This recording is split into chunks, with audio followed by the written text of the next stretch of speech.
Okay, all right.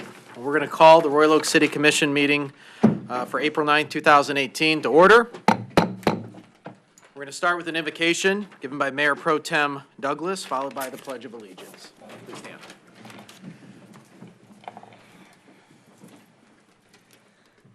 Real estate developers love Bradford pear trees. They mature quickly and bloom prettily in early spring, but they are not resilient or long-lasting. They never grow tall enough to provide effective shade. As we plan for Royal Oak's future, let us avoid the pitfalls of immediate gratification and think beyond our generation to our children and their children. We should literally and figuratively plant oak trees. Our landscaping and our policies should have deep roots and strong trunks. They should shelter our families, clean the air and water, and beautify our neighborhoods. But oak trees grow slowly, so let us heed the Greek proverb that says, "A society grows great when old men and women plant trees whose shade they know they shall never sit in." Amen. Amen. I pledge allegiance to the flag of the United States of America and to the republic for which it stands, one nation, under God, indivisible, with liberty and justice for all.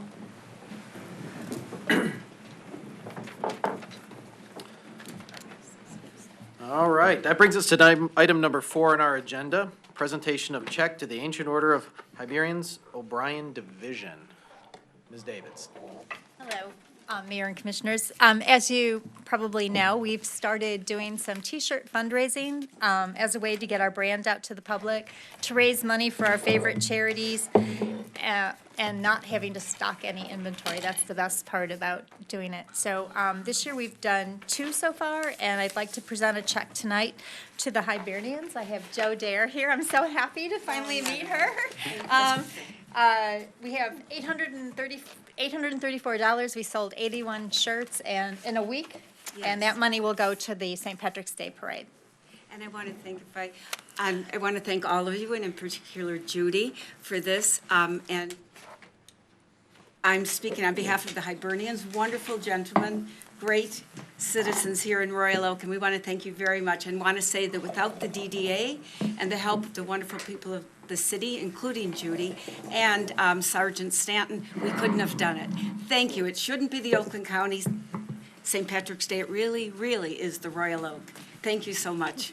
We appreciate it. Let's double the sales next year. Those shirts are really popular.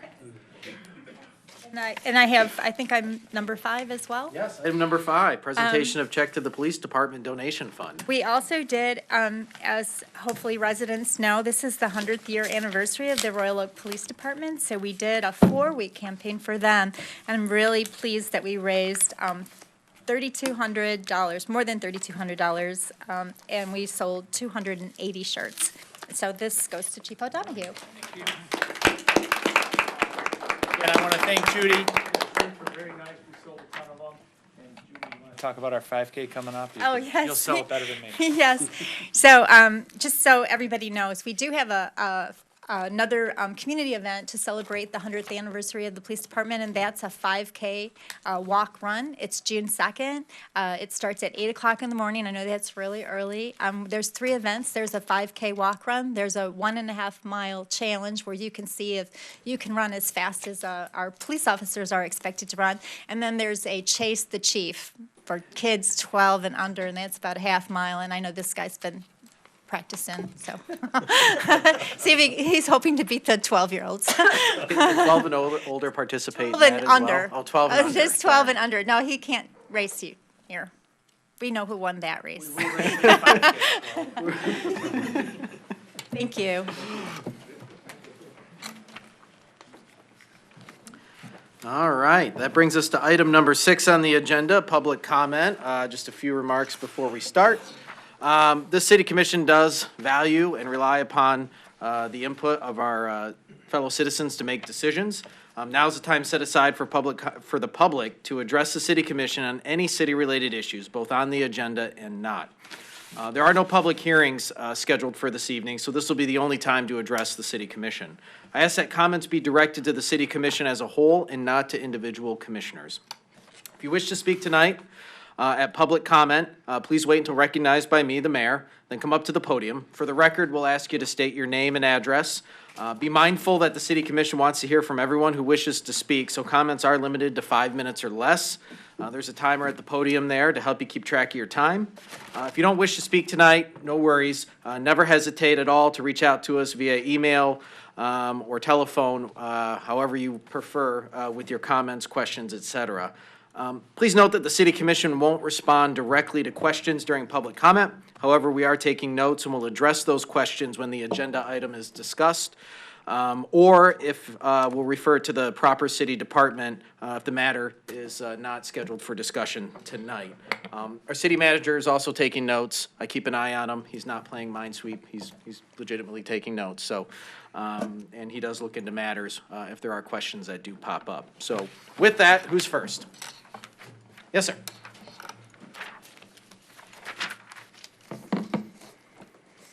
Thank you, Commission, for the opportunity to present in front of you tonight. I'm Dave Maurice, 807 Ellen is my home address. My wife Cindy is here as well. Just a brief story as I get started. 28 years ago, about this month, my wife and my 2 small children and I started looking for another home in Royal Oak. I've been a lifelong resident. And we ended up over on this really nice little street about 5/8 of a mile north of 12 Mile between Crooks and Main called Ellen. And Ellen, many of you may know, was just recently paved, just a couple of years before we went there. And it was this semi-rural, I hesitate to use the word bucolic, but it was a bucolic environment. And we bought a house and we started raising our family there. And it was such a street that was unique inside of Royal Oak in that it only had houses on one side. And Royal, the street just north of us, only had houses facing Royal, and there were no houses behind us. So it was a unique environment, like I said, and we would go out and we would pick mulberries in the spring, and the kids would go out on nature walks because it was all grown up. There were trees, there were bushes, there were plants all along the fence line there, and there was no interference, for lack of a better term, from the neighbors across the street. And that was a wonderful place to raise a family, and we raised our children there as well. And a few years ago, we woke up and looked out the front window, and we saw one of our neighbors' houses being torn down. And it was replaced by a house that was so large, it filled the entire width of the lot and required them to build the driveway out the back of the house. So now we have a 30-foot wide, 75-foot long piece of concrete that stares at us with a lot of traffic going in and out frequently and people parking their cars places where they had never been parked before across the street from us. And we're very concerned because now there's another almost 3,000 square foot house planned 2 doors over, and the intent is to build another 30-foot wide, 75-foot long patch of concrete, basically facing our house. And we anticipate, because the planners, I should say the builders and developers are doing that, tearing down, 800 and 1,200 square foot houses and building 2,500 and 3,500 square foot houses so large that they require that the driveways come out the back of the lot rather than the front. And again, Ellen is a unique situation in that it enables builders to put driveways out the back of the lot, but we're very concerned that somebody who is tearing down a $120,000 house and putting in a $750,000 house doesn't care about our property values. And we're very concerned that changing the nature of this neighborhood is going to affect negatively our property value as well as our quality of life, very frankly. And we're asking the commission to consider, because the code currently allows this, maybe an adjustment in the code. And I know we live in a unique environment with a unique situation that the rest of the city literally does not have, but possibly considering the code not allowing driveways out the back of this set of properties, because it's the only place in the city where you can do it, possibly changing the parking requirement on the north side of the street, where on Royal, the north side of the street is no parking. People only park in front of their houses. That's another reason why we think people are parking behind us, or across from us behind their houses rather than in front of their own homes. So just wanted to tell a brief story, ask for some consideration, maybe get some direction. Again, last name is Maurice, M-A-U-R-I-C-E. 807 Ellen is the address. If it's permissible to give a phone number, I'd be glad to give my wife's phone number. 248. You can actually, if you want, you can hand it to the city clerk. That Okay, might, good idea. Okay, yeah. will do. All right, thank you very much. Thank you, Mr. Maurice. Thank you. Yes, sir.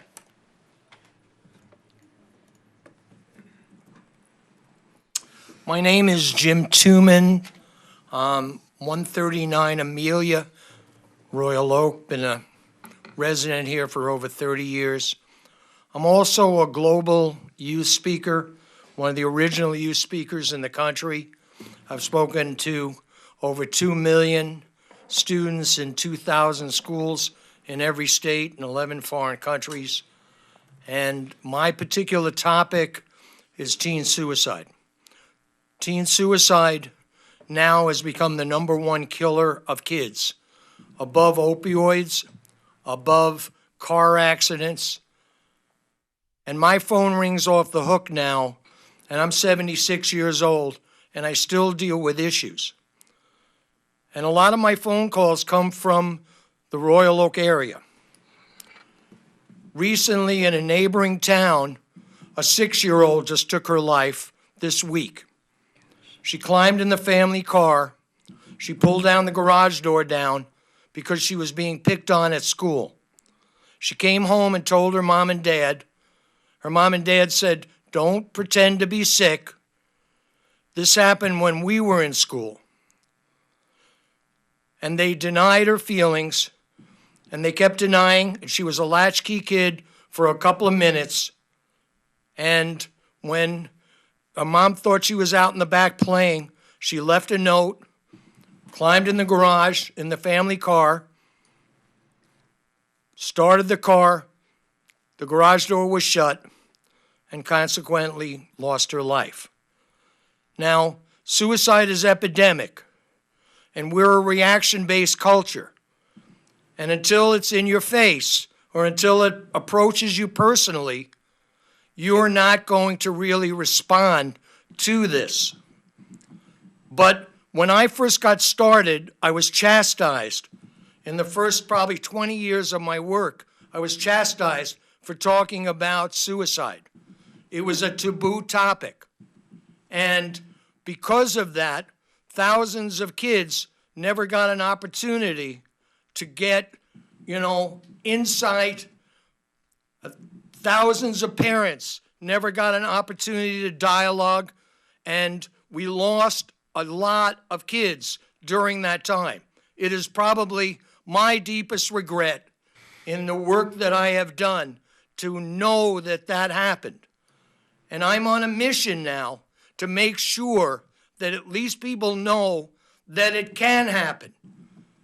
It can happen, and our climate dictates it. I found, I just decided to come over tonight, and I found when I was going through some of my material, Time Magazine did a feature story, front page, on hate in America.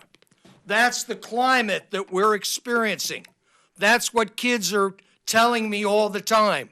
Why bother to live? Why bother? Because there's nothing positive for them to face. So I came here tonight with the intention of at least alerting all of you that this is not going to go away. This continues on. And I am still on a mission at my point in life to see some of this get turned around. If you have any interest in my work or anything I'm talking about tonight, PBS just did a documentary on my life. The national movie I was in has had 11 million views worldwide. I did a TED Talk, so you can find all of these on my website, jimtooman.com. It will touch your lives in some way, whether it be a friend, whether it be a family member, whether it would be somebody, a relative, but it's happening everywhere. And somewhere along the line, we have to reverse this, because suicide is, you have a possibility of turning it around. I share with you as I leave tonight a letter that's in a book of collection of letters called Letters to Jimmy that I wrote. Jim, I want to do something wonderful for you because you deserve so much, but I don't know what to do. I guess the best thing I could do is to tell you what's honestly on my mind. I feel guilty because I tried to kill myself. You're my friend, and I feel like I did something to defeat your purpose. Suicide is weak. I always thought that. I thought it while I was taking the pills. At the moment, I didn't care. I wanted to disappear. I didn't realize that death and disappearance are not the same thing. I'd forgotten how great it feels to laugh so hard that you almost wet your pants, or looking at a lake, or looking at a sunset over a lake with wind in your hair, or to love something so much I feared my insides would bust. I forgot how to love myself, the only thing I have on this earth and will ever have. I was blind to the beauty of myself. I'm not anymore. I am beautiful. I have a lot to give. This is the hope for every person that works in this arena or works with kids, is to get a letter like this. I am grateful for the time you've given me. Thank you so much. Please keep it in mind that this is a constant that we have to dialogue and find continued solutions for. Thank you, Mr. Tooman.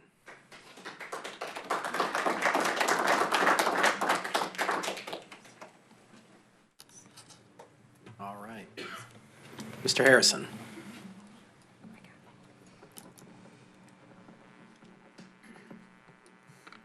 Once in a while, I have the opportunity to follow a tough act to follow, and that was one of them. Bill Harrison, 2729 Trafford in Royal Oak. Regarding this 3-minute limit on public comment, is this the only rule change emerging from a committee? As far as I'm concerned, it's just another example of what I've been calling trickle-down totalitarianism. And I always warn that socialism always ends up in a dictatorship. The only time there's a high turnout for public comment is when you are acting contrary to the residents, such as the Vincetta housing development, Mohawk berms, Sunnybrook sidewalks, art at the Veterans Memorial, just for a few. I'm also not happy about some of the things I'm hearing about the Senior Services Aging in Place Task Force Appointments Committee. That was a mouthful, the meeting. I'm concerned about the apparent disdain the majority of the commission has towards seniors. The DDA is conducting an anonymous survey on rental rates without a measurable. The form needs to include annual gross sales. The downtown manager advised me that the business owners are not comfortable providing this information. It's anonymous. You should at least include the question on the form. I am concerned that we will again be told that the rental rates are too high without any basis in fact. Again, the DDA needs a member who knows something about commercial real estate. I don't care whether it's a real estate agent or property owner. It's the only area that is not represented within the members of the DDA. You've already burned through 2 millennial office workers. Neither one lasted very long. In conclusion, I just want you to let you know that there's a possibility of losing another downtown business. The tenant is concerned about a special assessment that Don Johnson keeps talking about. Tell us what is intended. Fear of the unknown is a strong emotion. Again, be very careful of what you say. Thank you. Thank you, Mr. Harrison. Who's next? Yes, sir.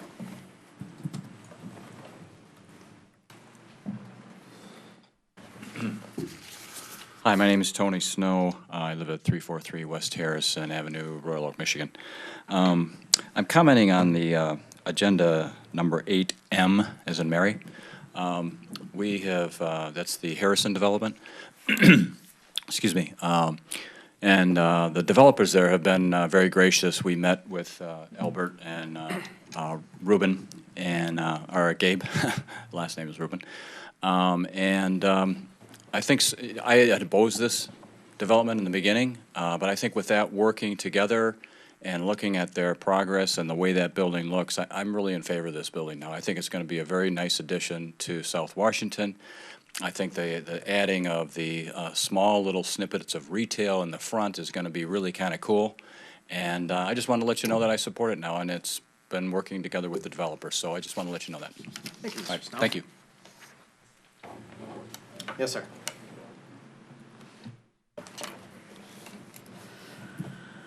Good evening. My name's Alan Ashley. I live at Royal Oak Manor. I'd like to start out, everybody has seen the movie Hunt for Red October. And there's one scene that I think is very particular, kind of fits this commission. It's when the National Security Advisor holds Jack back because he ridiculed a general and put him down. He goes up to him and says, look, I'm a politician. On one hand, I'm kissing babies. On the other, I'm stealing their candy. But that leaves me options. Well, that's what I'm talking about with this commission. You've kissed the baby, you've created this agency, and there's nothing been done. The last articles were written on this agency, this task force for seniors, was February 9, 10, and 11, and that is all the newspaper. I did a quantitative search of the internet for anything concerning this agency. Those are the only 3 articles written in the Oakland Press, Detroit Free Press, Detroit News, and the local Royal Oak Villager, I think it is. It comes in the mail that everybody reads and throws away or use it for their bird cage or whatever. But those are the only great articles that were ever written. And nothing's been done. I'm still waiting for the commission to put on the agenda to have members of the Royal Oak Manor, of Barton Towers, and of the village be on that task force. But I'm afraid this task force is the other option. Nothing is going to be done. I haven't seen anything, haven't heard anything. The last meeting for the seniors was canceled. That was this month on the 5th. So if everybody is so concerned about seniors, why isn't there anything being done? I've read every one of your backgrounds. There's one in here who's high on seniors, and nothing has been done. So I'm still waiting. And I heard after one of the meetings that one of you wanted to sit down and talk with me about senior needs at Royal Oak Manor and all that. Well, it's been 2.5 weeks, and I haven't heard a peep. The city manager has my name, address, phone number, email. So does the city clerk. I am still waiting for that phone call. It seems to me that you've kissed the baby, created this agency task force, and now are you doing nothing as your option? There is nothing being done. So why even create this task force? I'm just waiting for something. Nothing. It's like you're like a church mouse and nothing's being done. Thank you. Thank you, Mr. Ashley. You might want to stick around for agenda item number 13. Okay. Yes, in the back. Yeah.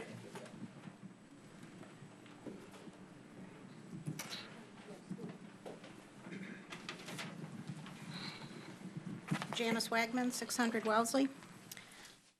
Last summer, I began researching the services available to Royal Oak seniors. My primary focus at the time was the senior center. I soon realized we have a tremendous opportunity to better serve what will soon be the largest segment of our demographics. I emailed you a document that I created today, and that represented what I discovered when I first started researching, focusing on the senior center, and then I've added to it since the aging in place subject came up. My passion drove me to appear at public comment at both the Parks and Rec and Senior Citizen Advisory Committee and the City Commission addressing this issue. I believe my public comments and those of Commissioner DeBuck on February 12th were similar in vision for this task force. I'm a retired senior citizen, a 1966 graduate of Royal Oak Dondero High School, and a 1970 graduate in business management from Oakland University. My background consists of several positions, including office manager at Woodward Side and Lawrence L. Real Estate, program manager at a Tier 1 supplier, ERP specialist and implementation team member at both the Tier 1 supplier and Chrysler, researcher at GM, and serving as a member of several engineering committees. Further, I was first introduced to the Roses program and the Senior Bus program when my mom was diagnosed with cancer and eventually passed away in 2008.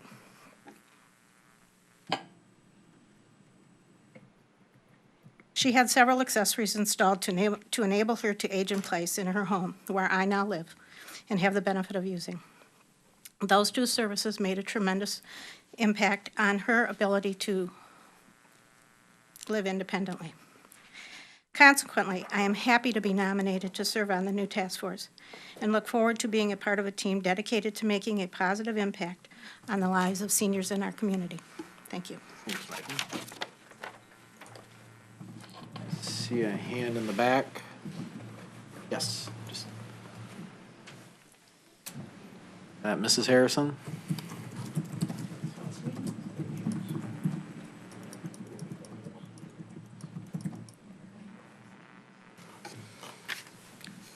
Good evening.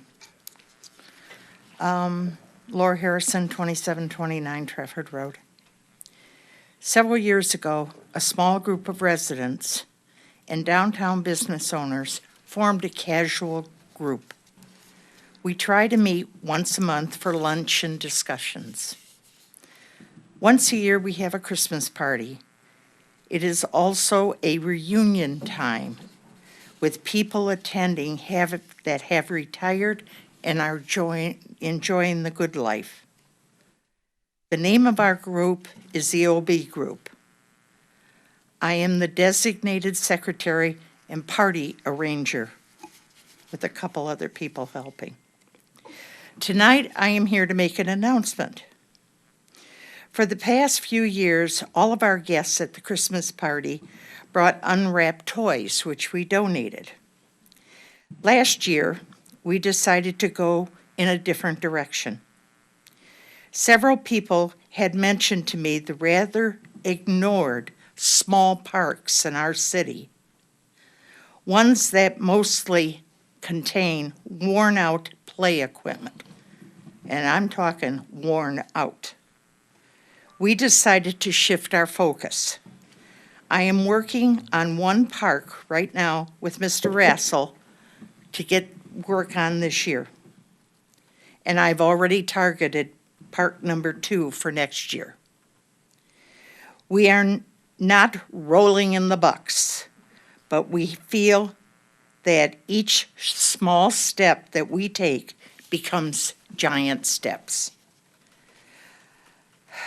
Another suggestion regarding our neighborhood parks.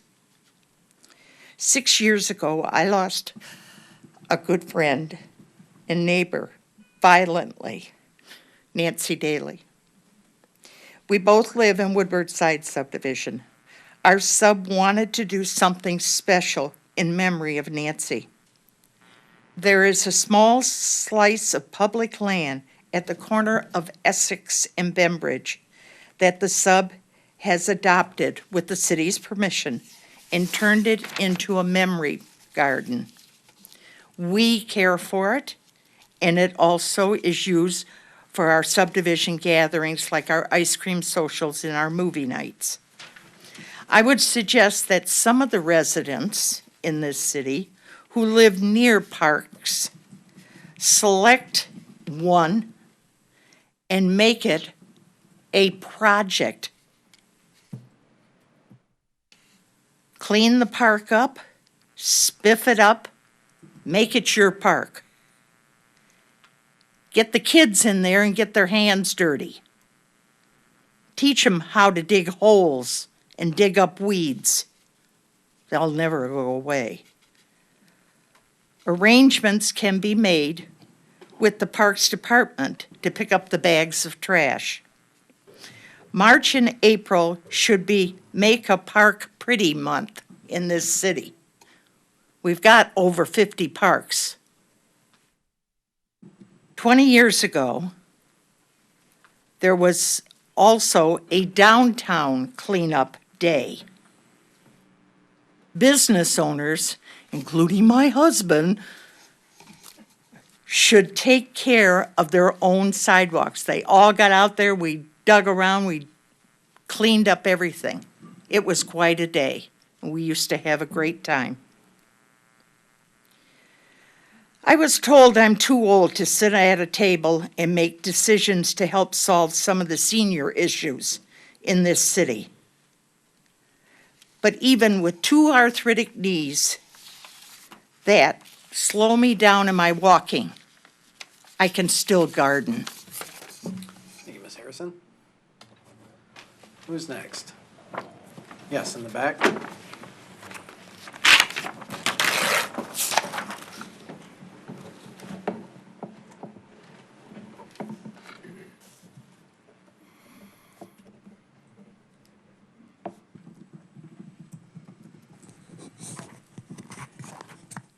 Good evening.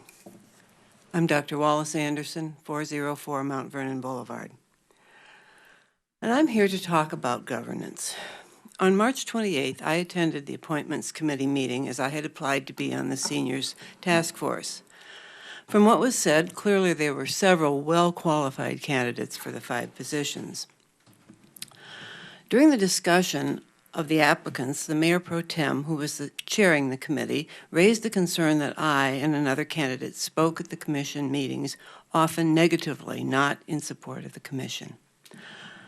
I was actually pretty shocked to hear articulated what I had often suspected, that one criterion for appointment to important city committees for at least some commissioners is to be in agreement with what the commission wants. As you know, I have spoken often this year in opposition to a decision that is bad for the environment and bad for my neighborhood. The character of it is forcing these sidewalks in several older, large lot neighborhoods where sidewalks have never been. But I fail to see how that opposition would be substantively relevant to appointment to a seniors task force. After pondering that part of the discussion for a few minutes, I withdrew my application for the task force. While I thought I could bring some useful skills and ideas to the table, I sadly accepted the reality that the majority of this commission wants its committees composed of sycophants. The Royal Oak Commission is technically nonpartisan and intended to be part of a representative government. And I'm seeing both of those principles violated here. After the election in November and before the 2 non-Democrats were seated, the commission changed its operating rules to marginalize these 2, a classic way of oppressing a minority. And on tonight's agenda is a motion to reduce public comment time from 5 to 3 minutes. When you stifle the dissent of citizens you supposedly represent, you restrict democracy. As used by the Royal Oak City Commission, public comment gives the illusion that citizens are participating in decisions.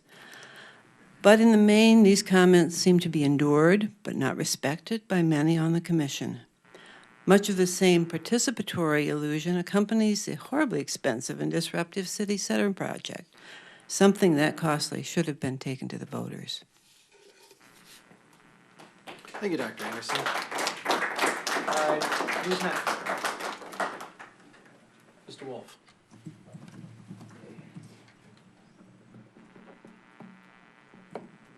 Wolf, 333 North Troy Street. Randy, I just happened to notice I was using as a bookmark one of your flyers, Taxpayers' First Agenda. That'll be the day. Anyway, how would you, don't you guys have trouble sleeping at night sometimes? Wouldn't it be nice if 9 out of 10 people that come before this commission came to compliment the commission instead of criticize it? You know, you can attack, I can attack individuals on this commission very easily. You know, what happened with Hitler in Germany, and I know you have the Holocaust Memorial thing going on tonight, and I appreciate you do have that, was not just the fault of one person. It took a lot of people to go along with the team. And when you demand team players, as it was just mentioned, that go along with you before they can join a committee, you're just asking for more opposition. You're stirring the pot. You know what? It's easy for a group of people to become a bully if if everyone joins in. I mean, it happens all the time. Now, I'm going to get off that subject because I think what I'm getting at is, I want to just say something really simple. Please, do away with this 5-minute thing. If somebody goes over 30 seconds, say, excuse me, you don't have much time left. That's all you have to say. We got the hint. The other thing is line item comment. You would reduce a lot, you would take a lot of problems off the table if you allowed citizens to speak before you vote, even if it's just for 2 minutes. Then you would involve people coming down here with torches and pitchforks, saying that we should get rid of all of you. What we need to do is look at the charter, be more transparent, be more democratic, look at seniors, their problems. Royal Oak Manor's problems are still far from finished. I still think you could squeeze a few free parking spaces in front of Royal Oak Manor, and assign them for permit-only parking, just like you do in any other neighborhood. I still think seniors can get a lot more respect. I don't see. I worked hard to get the Imagine Theater to have Monday through Thursday reduced ticket prices. They shocked me by. I thought $5, $6. No, they reduced it to $4. But still, the problem to get people to go to the movie is the parking. So why can't Manager Center allow free bus rides once a week to the Imagine Theater for seniors? Free bus rides, and that means the seniors would only have to pay $4 admission if it was before 6 o'clock. That's just one little thing. The problem with the senior center, I find, is everything costs money, no matter what you do. I'm surprised there isn't pay toilets at the senior center. That'll happen someday, I'm sure. Okay, the next thing is the street on Troy. You're going to have a lot of construction. Please, look at putting the west side of Troy, allow 2-hour parking for Royal Oak residents only, okay? Or make it permit parking, and also for employees. But they have to have permits, and it's just for Royal Oak residents. Any Royal Oak resident can apply. That way, they can stop at the library and park their cars. They can go to the farmers market. Move that double line and just have one lane going each way. It'll be fine. The other thing is these golf carts. Maybe you can ask John Witz to loan some. Maybe the golf course. Don't worry, and stop worrying about legal liability. Allow businesses to put out a few chairs, a few benches, free of charge. I see other cities that are winning awards. They look beautiful. The businesses put out plants without having to ask permission, pay permits. They put out a few tables and chairs without asking the permits and chairs. They don't worry about. They don't say, "Oh, somebody's going to trip." Let's try to be a friendly city, and that way you'll sleep better at night. And let's look at changing the charter. Look at Birmingham, the way they do things. Look at Rochester. You don't have to copy them exactly, but they sure seem to have a lot less friction going on than we do. Thank you. Hey, Mr. Wolf. Who's next? Back corner.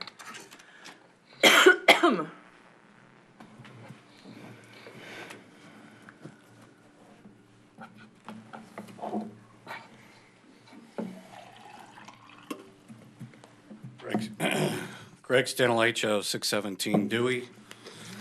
Well, we have a new year, some new people on the commission. We established a grassroots RATS program. Unfortunately, it's only focused on the four-legged variety. And we have a lot of the same underhanded, self-serving backroom initiatives going on. The continued dictatorial tax and spend endeavors, putting taxpayer at greater risks. We hired 2 PR firms, one for the city, one for the DDA, although $150,000 combined, to tell us how great things will be when you wipe out the existing businesses and parking.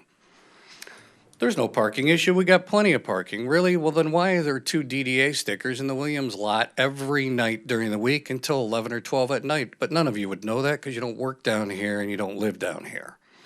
Somebody's obviously abusing their passes because it's easier to park in the Williams lot than it is to park where you're supposed to. unless you have planning commissions and DDA meetings until midnight. You got businesses that are going to close. Andiamo's is out of here. You probably know the rest. Diablo's is gone. There's all kinds of people already not renewing their leases because of the BS that's going on down here. The Williams parking lot is an annual revenue between parking passes, tickets, and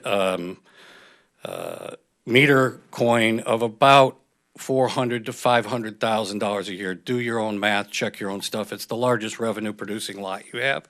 Yet those numbers are not in any budget. They're not told to anybody in the public, and you're going to lose that. The Band of Pirates is large. Planning, DDA, city management, you, same group of people that took Rizzo election contributions are now setting up to continue campaign contributions through the same attorney of record and a very bad deal for the citizens. We're trying to stop that in court, but you continue to move forward. Wikipedia in October of 2017 describes corruption in municipalities. It states that local governments are more susceptible to corruption because interactions between private individuals and officials happen at a greater level of intimacy with more frequency at more decentralized locations and levels. Forms of corruption pertaining to municipalities and local government, bribery, extortion, embezzlement, and graft. We're all pretty familiar with those. The ones prevalent here, however, and the ones that they call out as the most are nepotism and patronism. Patronage systems consist of granting favors, no bid contracts. Bid contracts are appointments to positions by local public, office holder, or candidate for a political office in return for political support. Many times, patronage is used to gain support in votes in elections or passing legislation. Patronage systems disregard the formal rules of local government and use personal instead of formalized channels to gain that advantage. Multiple items on tonight's agenda continue the self-serving pillage of taxpayer dollars at the expense of most citizens. Item M, the Planning Commission rezone, whether it's North Main, South Washington, any of those, call it what you want, but hey, who knew when looking to get underhanded things done in Royal Oak and not follow the charter, all you'd have to do is pull a PUD, and the charter is irrelevant. I'll assume that all of you will continue to pull your PUDs as you move down Main Street with the rest of these projects. The corruption continues, and the Rizzo attorney of record is again part of most of those. Item 12, the one that everybody's kind of upset about tonight, the Rules Committee, limit possibly moving public comment. Your motive to make this change is what needs to be examined. The stated reasons in the memo and the research is just BS. Did you study what cities on this list blatantly violate their charter in borrowing limits? No. Did you study what cities on this list chop down trees in the middle of winter for sidewalks, but only do it in the front of the house of a previous mayoral candidate? No. Did you study what cities on this list illegally charge your residents for sidewalks or repairs when the charter says you can't? No, you didn't. Of course not. The meetings are only long because the actions of this commission harms people, wastes tax dollars, and continues to piss us off, which compels us to speak at public comment. The number of speakers objecting to your actions are what makes the meeting long. If you acted in the best interest of the community, there'd be less people who feel a need for public comment, and as people stated, might even be complimenting you. The timing of this change is also interesting. You have a lot of initiatives that are not good, bad, and harmful for the residents in the near future, and you look to minimize public comment. Remember, public service and public servants. But what we will do is we will not be shut up. As we talk, we are collecting data. Let me go back to my comments before the election. This is all about data. Technology is a wonderful thing because on all of you, we're collecting your personal addresses, your cell phone numbers, your work address, your work emails, any and every way to get in touch with you. And when you look to minimize our opportunity to do that, we will continue to have a voice. I'll bet it might be at 2 a.m. at your residence or 2 p.m. at your place of business. You will not shut us up. And on the outgoing, I see a lot of really half-baked resolutions and proclamations coming out of this meeting.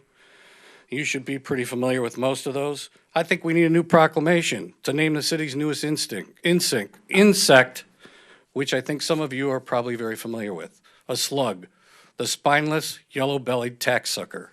Good night. Thank you. All right, who's next? Anybody else? Yes, sir, in the back.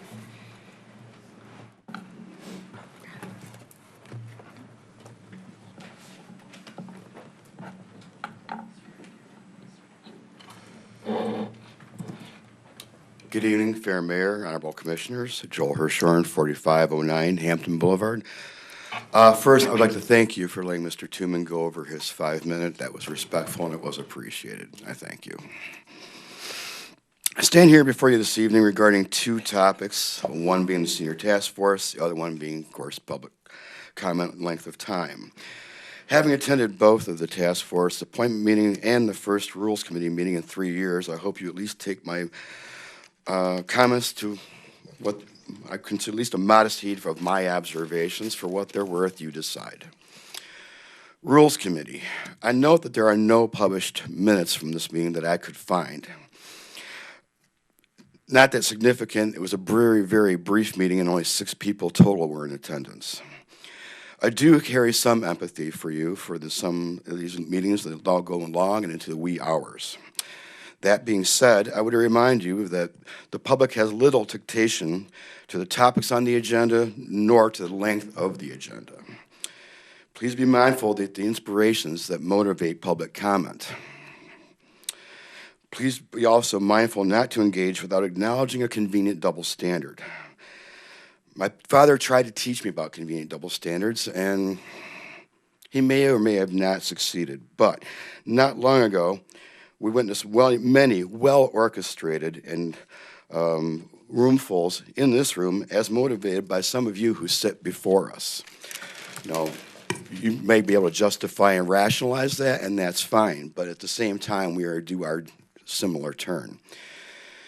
Yes, we can write our comments to 3 minutes. We can write them to 1 minute. We can write them to 30 seconds, whatever window you may appropriate us. Listing other cities to compare the justification for 3 minutes is convenient to fit a narrative, if you will. After all, we're often also told not to compare ourselves to other cities when it's not convenient. I can see it passing. I can see it passing with ease. That's fine. I also would remind you another possible effect of this. There are times when it is good to bring forth positive comments, and I will give you a simple analogy. There are times we would like to bring you buttercream frosting because it's something we all love and we all love to talk about, we all adore. If you remove it to 3 minutes or 2 minutes or 1 minute, without maybe perhaps just exploring a sliding scale of 5 minutes here, 3 minutes if it's a full room, you're smart enough to explore that. I know that. I've witnessed you. That maybe you won't hear so much about the great buttercream available, but you will hear about the stale cake that we might be putting it on.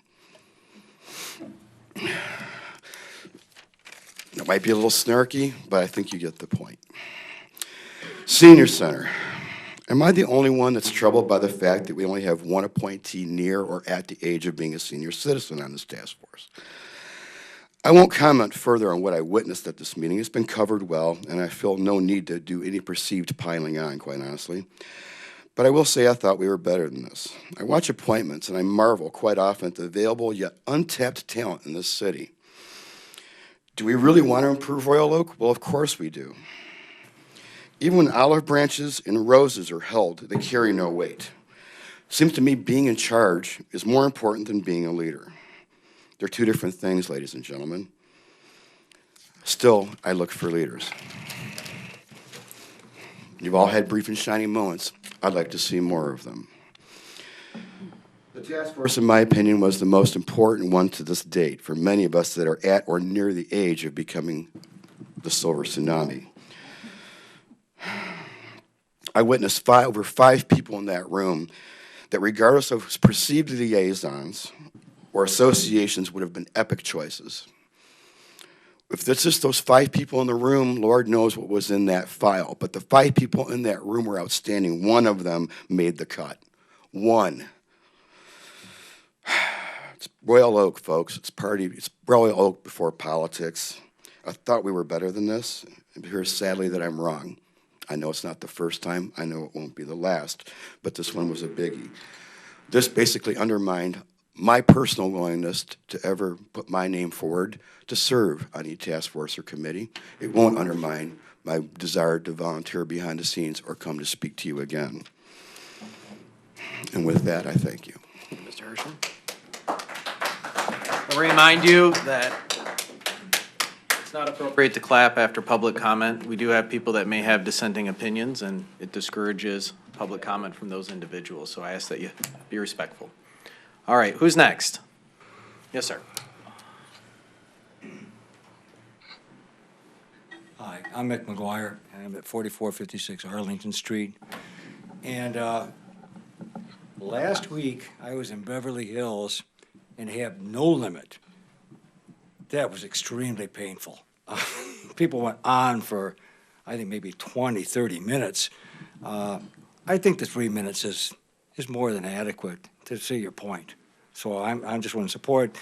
You guys have been supportive of us, and I want to support. I believe the 3 minutes is plenty of time to get across whatever you need to say. Thank you. Thank you, Mr. McGuire.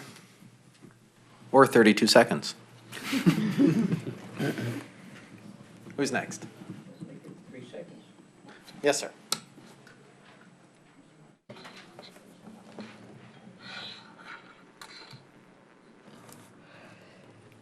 Hello, my name's Willard at 3003 Maplewood, and I just want to comment about a couple policies with the city. Recently, I've been had concrete issues, sidewalk issues, and I wanted to replace it with an alternative material instead of concrete. So I contacted the city offices, and I was looking at a material called pervious concrete. I wanted to install it myself, pay for it myself, put it in the driveway entrance, the sidewalk, and my driveway. I was told by the city engineer that I was not allowed to because I was against city code, which was very interesting now because I just recently read an article. I think it was in the Oakland Press that Royal Oak is gonna look at pervious materials for new developments. Well, why can't I do this? It's very, pretty much Royal Oak has two systems. They're just what the developers can do and what the residents, the current residents can do. It's not fair that if I want to pay for my own concrete, pervious concrete installment, that I can't because of city laws, but now there's a new development that may have some type of pervious concrete, and they're allowed to because they're getting the money. So, and then there's one more comment I'd like to make about the city commission and the city in general is in regards to rental, pretty much transparency in general with the city commission.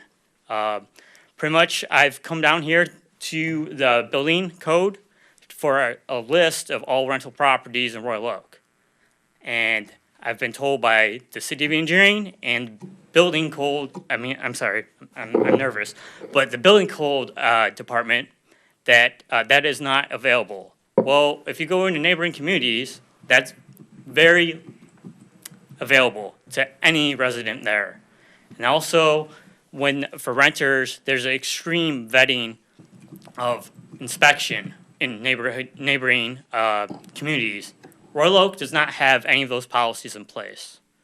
It's very frightening to me that, Royal Oak does not know how many rental properties there are, who the renters are, or any of the background, and if the rental properties are up to code or not. But yet, you guys are paying pretty much developers to build up all these 3,000 square foot homes. And they pretty much have free reign of whatever they want to do. But as a resident, we can't even get that information. So I think the information pretty much that's being conveyed is being filtered two different directions.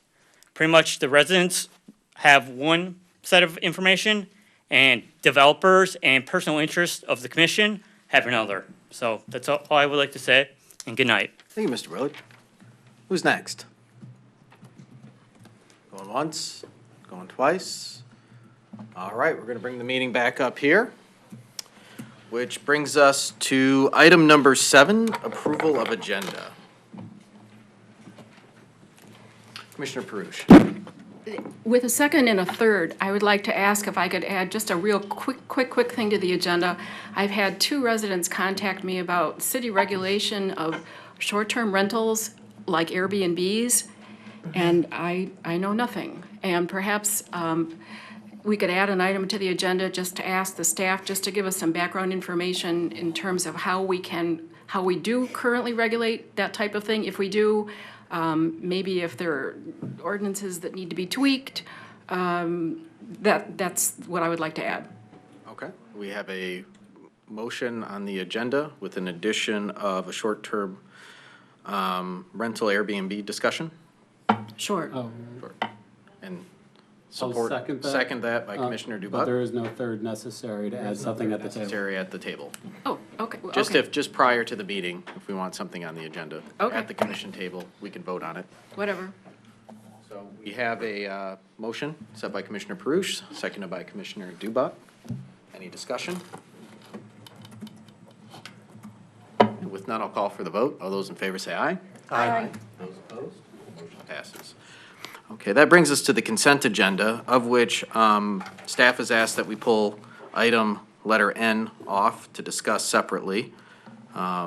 Is there anything else in the consent agenda? Commissioner Macy? Can we pull G off? Okay, we'll pull G off. Okay. All right, so the remaining consent agenda, if there's a motion to move forward with the consent agenda minus G and N. Commissioner Douglas? I move approval of the consent agenda minus the 2 items requested. Okay, we have a motion by Commissioner Douglas, supported by Commissioner Macy. Discussion. All right, with none, I'll call for the vote. All those in favor say aye. Aye. Those opposed? Motion passes. This brings us to item number G, resolution to the Road Commission of Oakland County in support of traffic calming initiatives on Greenfield Road. Mr. Macy. I'm sorry, did we pass that item? Yeah, we passed the consent agenda. Item number 9. No, we're going to the 2 items that we pulled off the consent Thank you, agenda. thank you. Yeah, so we're at item number G, then we'll do number N, letter N, and then we'll head to number 9. Yeah. So I got an email from some of the people who, in the resolution, the first paragraph, it says, whereas in October of 2017, after meeting with representatives of the Neighborhood Homeowners Association, the Mayor sent a request to the Road Commission. I got a request from one of the people who met with you to change it from representatives to members. So with that change, I'd like to move approval of the resolution. We have a motion by Commissioner Macy, supported by Commissioner Dubak. Discussion? Okay, with none, I'll call for the vote. All those in favor say aye. Aye. Those opposed? Motion passes. We look forward to getting that out. This brings us to N of the consent agenda. Mr. Johnson? Mr. Twing has a correction to the resolution, which is why we asked to have it pulled. Yeah, the resolution contained in the cover memo didn't quite cover all of the aspects of the license agreement. It addressed the encroachment into the public alley, but did not address the fact that they're planning to use part of the parking lot too. So what I would like to read to you is potentially for your consideration is that be it resolved that the City Commission hereby authorizes the mayor and city clerk to execute a license agreement with Connecting Through the Arts and Education for encroachment into the public alley and use of the city property adjacent to 25423 Woodward Avenue for an outdoor play area, fencing, and parking for the daycare center. With that wording, staff's still in support of this action for a license agreement, both for the outdoor play area that would be in the alley to the west of the property, as well as the city-owned property to the south of it, which is a parking lot. And since you didn't clarify, Mr. Twing, that's an unpaved alley that's actually grass. Right. So we're not going to be signing a license agreement, sending kids out to play in traffic? No. Okay, good. That makes me feel more comfortable. Okay. Commissioner Douglas? I'll move approval. We have a motion by Commissioner Douglas. Is there a second? Second by Commissioner Dubak. Discussion? Commissioner Perush? I'm looking at the diagram that's attached to the language of the license agreement, and I just want to be sure that we understand that the play area is going to be to the west of the building, which currently apparently is grassy area that backs up to residential properties back there. And then the parking is going to be along the south side of the building? The play area will be in the green with fencing around the green, and then the parking lot is the yellow portion. Ah, okay. having it color-coded helps. I didn't realize that the yellow area was property that was going to be involved with this at all. Okay, thank you, that clarifies it for me. Any other discussion? All right, with none, I'll call for the vote. All those in favor say aye. Aye. Those opposed? Motion passes. All right, that concludes the consent agenda, so that brings us to item number 9, presentation of green infrastructure report. I sense Mr. Callahan is behind us. Yes, good Mr. evening. Callahan. Good evening, Mayor and Commissioners. I have with me tonight Mr. David Anthony of Wade Trim and Don Carpenter of Drummond Carpenter, who were the consultants we hired to put together this green infrastructure report. The city is the City Commission has made this one of their goals, and we need, staff need direction and instructions on how to implement green infrastructure if we were gonna move forward. So they have prepared a very complete and somewhat technical report, but they're here to present the study findings to the commission this evening. Very good. Gentlemen. Good evening. I'm Dave Anthony. He's Don Carpenter. And we're going to give you kind of a high-level overview of the study, the evaluation report. And something happened that I'm not quite certain of. All right. It's on your, okay, good. So let me go through what we're going to cover tonight. Oops. We did an evaluation for green infrastructure opportunities throughout the city. And the good news is that there's plenty of opportunities here because of the soils and because of the way the city's designed for green infrastructure opportunities to manage stormwater in a way that you haven't done before. And we're going to give you an overview of the study that's a lot more complete and detailed than we can go through tonight. But it does give you a kind of a cookbook or a playbook, if I will, of how to implement green infrastructure in the city as part of your stormwater management strategy. We've looked at 5 things. The background conditions, looking at the soils and the hydrology, as well as the groundwater levels throughout the city. We developed a design approach so that other engineers and landscape architects could take our work and use it in planning for green infrastructure, as well as city staff when they're planning a public improvement project to implement green infrastructure within the city programs. We did an evaluation of the design criteria and the rationale of why we picked that and the assumptions that went into that. And we also looked at 6 different pilot projects. We're only going to give you 2 tonight. They're very different, but representative of the cross sample that we did. And then we're going to give you kind of an overview of the implementation strategies. The report has a much more detailed evaluation than we can go through tonight on how we can implement green infrastructure here. But we looked at different funding sources as well as the way to structure a stormwater utility if you're going to go in that route. So in a regional context, you're all aware or may be aware that DWSD in Detroit is implementing a $59 million green infrastructure program over the next 11 years. So they've committed over $5 million a year to implement green infrastructure projects. Their problems are a lot different than yours, but in some ways they're similar. So green infrastructure is happening at the regional level and at the state level. At the local context, the GWK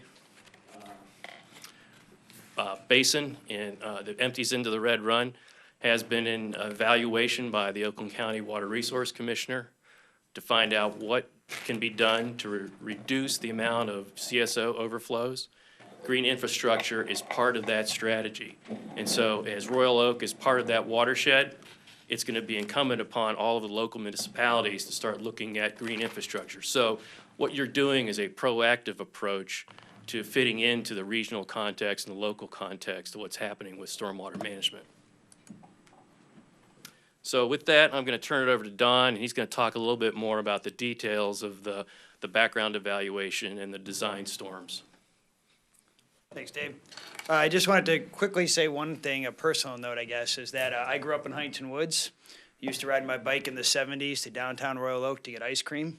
Very familiar with the oak trees that were mentioned at the beginning of this meeting and the need for kind of native species and diversity. I also took note of the fact that it was mentioned there are over 50 parks, and there was some discussion about how, and she might have left, but how people could adopt parks that actually implement additional green strategies in your green space. So I think some of the things that were said here tonight hopefully will resonate with the council based on what we have.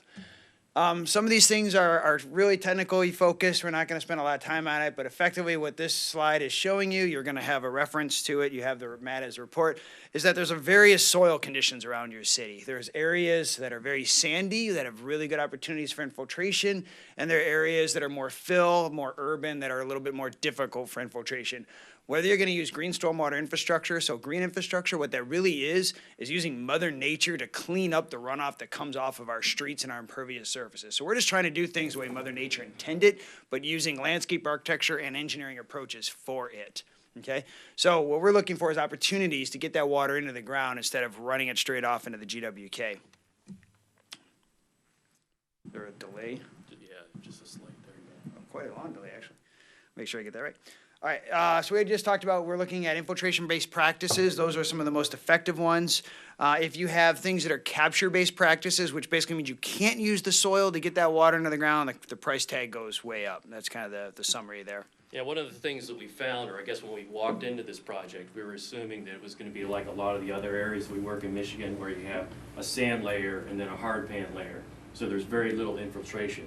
But what we found in Royal Oak is that there's large areas, like 3/4 of the city, that do have the types of soils that allow for infiltration practices, which is a lower cost option when you're looking at stormwater management using green infrastructure. Technically, one of the things we look at is, okay, what's the appropriate capture volume? You'll hear a lot about flood control. So one of the things we looked at is, okay, we have what's called a 10-year, 1-hour storm. So that's basically how much rain you get out of the sky in 1 hour, once every 10 years on average. We also looked at the 98th percentile storm. What the 98th percentile storm is 98% of all rainfall events are that level or less.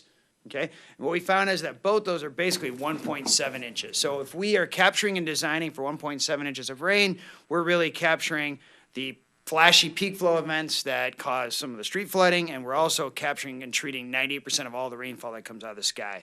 So that really ended up being our target. On the next slide, and in the interest of actually, I'm just going to go past the next slide, because the next slide really just talks about what are the engineering techniques that we used, and being probably the only engineer right here. Well, Matt loves this slide, but, you know, Matt's already seen it, so. These are the engineering calculations we used, and we decided on the SES curve number Well, method. I think it's important also to look at just the number of different methodologies that we used in evaluating the green infrastructure, so that when the engineering community gets the manual or the report, they're going to say, well, yeah, this makes sense because they've used this data set, if you will, of different methodologies, and we went into deliberations on how we present this so that we made the most appropriate selection of the methodology based on the use of green infrastructure. So there's some technical stuff that'll get the engineering geeks all excited, but the common man will never know the difference. I'm pretty good at making fun of myself, I have to admit. As an engineer, I think you got to be pretty self-deprecating. But Dave's point is correct. We did look at 4 different methodologies and settled on the one we thought would be the most appropriate, so moving forward. I'm always waiting for the delay here. So pilot project, one of the things we looked at is a downtown parking lot, kind of a stone's throw from our building right here. And what we do is, in these projects, I know it's a little kind of small on your screen, but what we always do is we kind of carve up an area into sub-basins based on common collection points, which are typically catch basins. So we looked at the William Street parking structure over here, or parking lot. And we kind of carved it up into 6 different zones, including the buildings and the alleyway. And we evaluated permeable pavers in the alley and the parking lot. We looked at stone and plastic-based underground chambers. We looked at bioretention planters and what might be possible there. We looked at stone trenches. And then also the idea of maybe doing some above-ground planters. And when you look through these different options, what we figured out is a lot of them actually don't make sense either from a feasibility point of view or a cost point of view or a practicality point of view. But we did come across with some things we think would work really well. So one is to do basically below-grade bioretention planters along some of the edges, kind of green up some of the areas that are currently kind of, I want to say wasted space, but space that's not necessary for either pedestrians or parking, so excess asphalt, shall we say. And then also there's a really good opportunity to do underground storage and take advantage of that sand that's in that parking lot. That's what I just asked. So looking at the, so these are basically the three options that rose to the top. Again, in the interest of time, plus it's a little bit hard to see up there. What we did here is we looked at the total volume of water that could be captured and treated, the total cost based on each alternative, and then we always try to break it down on a cost per cubic foot treated. So what that really allows you to do is look at these different practices and say, here's how many dollars it would cost per cubic foot of stormwater that I'm gonna capture and treat in perpetuity, so over time. So it allows us to do a cost comparison of the different techniques. As Dave mentioned, we did have 6 different pilot areas we looked at. We're only showing you 2 today. One was the William Street parking lot. The other one is the Star JC Park. So we looked at the Star JC Park and areas that are currently, let's say, underutilized. They're either not being utilized for recreation opportunities or not being utilized for parking, but areas that could actually be retrofit with gardens, rain gardens, bioswales, things of that nature. And really, Star JC Park had some good soils, not as good as some of the other areas in the city, but enough that we could get some good infiltration as well. And so we're able to use these distributive practices throughout these little areas within Star JC to capture the runoff, not only from the park area, but also from the surrounding roadways and subdivisions, so that we could capture more area within the bioretention facilities that we're providing at the park. And with the more detailed analysis, we believe there's a way to even capture even more if you can go farther up into the subcatchments to start to link together other water sources to this area, because there's a tremendous amount of capacity that we weren't able to tap into because we just didn't have the data. But we think that there's a potential for that. So that cost per cubic foot managed is going to go down when we start to gather more water. So in summary, we have a strong belief that green stormwater infrastructure is a very practical approach for relieving some of the pressure on our gray stormwater systems, as there are significant pressures associated with the gray stormwater infrastructure with climate change and increased rainfall events, as well as it provides really good opportunity for placemaking, gardening, greening of the city, a lot of the other initiatives that are important to the city of Royal Oak. Yeah, and we think that particularly in the public parks, that these green infrastructure practices can become part of the amenity package that you provide. They can provide, a wet meadow landscape that currently doesn't exist there because it's just not been designed into it. And if they're connected with walkways and improved circulation systems and made part of the park design, that this will be something that the community would accept. And we also wanted to make sure that you understood that we came up with these ideas somewhat in a vacuum, but if you ever do go to the implementation of these types of practices, that you engage the community and make them part of the stakeholders that are brought to the table to basically come up with the design, particularly when these parks are so well established in these neighborhoods. And with that, we'll open it up to questions. Questions for Mr. Anthony or Mr. Carpenter? Commissioner Perush? When we think about making the landscape more permeable, acceptance of rainwater to have it soak in, we think of pavement and concrete and so on and so forth. I didn't, at least initially, think about turning parkland, which is already green and has something underneath that is absorbent, as a location where at least some of our first priorities might be. So could you describe for us or explain to us how in engineering, whatever it is, take, for example, some of the things that you had suggested for Star JC, how that becomes more effective in retaining water and pulling it down into the subsurface, right, better than just plain old grass, which is what we have now? This is a great question, and you saw one of these cross sections through one of the bioretention basins. What we're doing is coming up with an engineered media, a planting media, that is designed to store the water in the pore space of the soil. And so the combination of pore space, soil structure, and the plant material basically uptake a lot of the water that gets to that bioretention basin. So what you're doing is enhancing the already existing infiltration rates of the soils that are there. And then you're relying on that infiltration capacity to kind of allow for additional water to come into that area because of the rate per hour that we can expect of infiltration into the native soils. And Don can talk even more about the engineering. Well, actually, I'm going to talk more about the plants. Yeah. I think the easiest way to think about it is there's two things, right? So one is ballpark. For every inch you have above the ground, you got about 2 inches below the ground in terms of root mass. So if you have a well-manicured lawn, your roots aren't that deep. Right. And so, if it's also then sloped towards the sidewalk or towards the road, water's actually going to run off that. Right. What we're saying, right, is use deep-rooted native plants and then take water from the concrete and the adjacent to the parkland and take it into that area.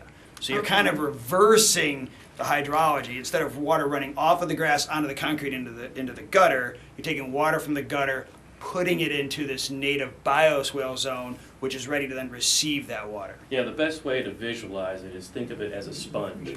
We're creating a sponge that's, very narrow, but has the capacity to store a lot of water in that pore space and in these deep roots that the plants have. And it's all native plants that we're suggesting. So it not only absorbs more, but it also retains It more, holds more. more, so that it The gets field- slower Yep.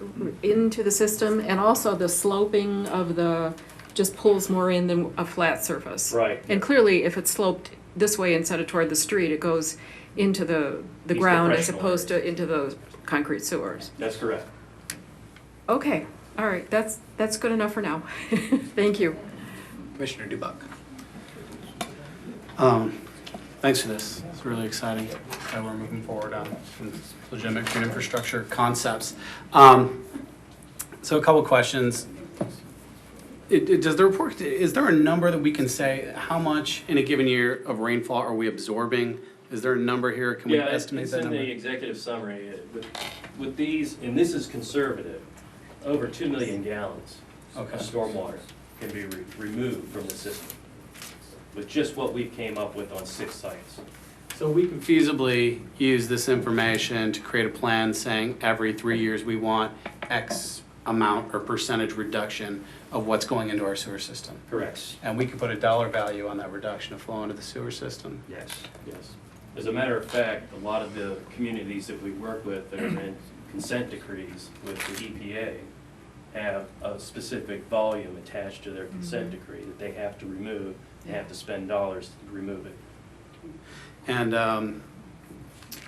so in the examples you've given us where you showed us price points for, say, like a rain garden and how much that would absorb, is that cost you're showing us, that just installation? I assume a rain garden requires some sort of ongoing maintenance. Right. And like any landscape feature, there is a maintenance requirement, but the maintenance is it's kind of a steeply drawn curve where it's higher in the front end the first 3 years and then it drops off significantly in the later years. And are the costs you're showing us, I assume, what we're seeing for what it would cost us to install a rain garden would be the same cost, say, if we wanted to put these kind of requirements on developers, that's the kind of cost that they would incur. So right now, we're forcing people developing, if they want to build a parking lot, we force them to spend 200 grand on a detention system.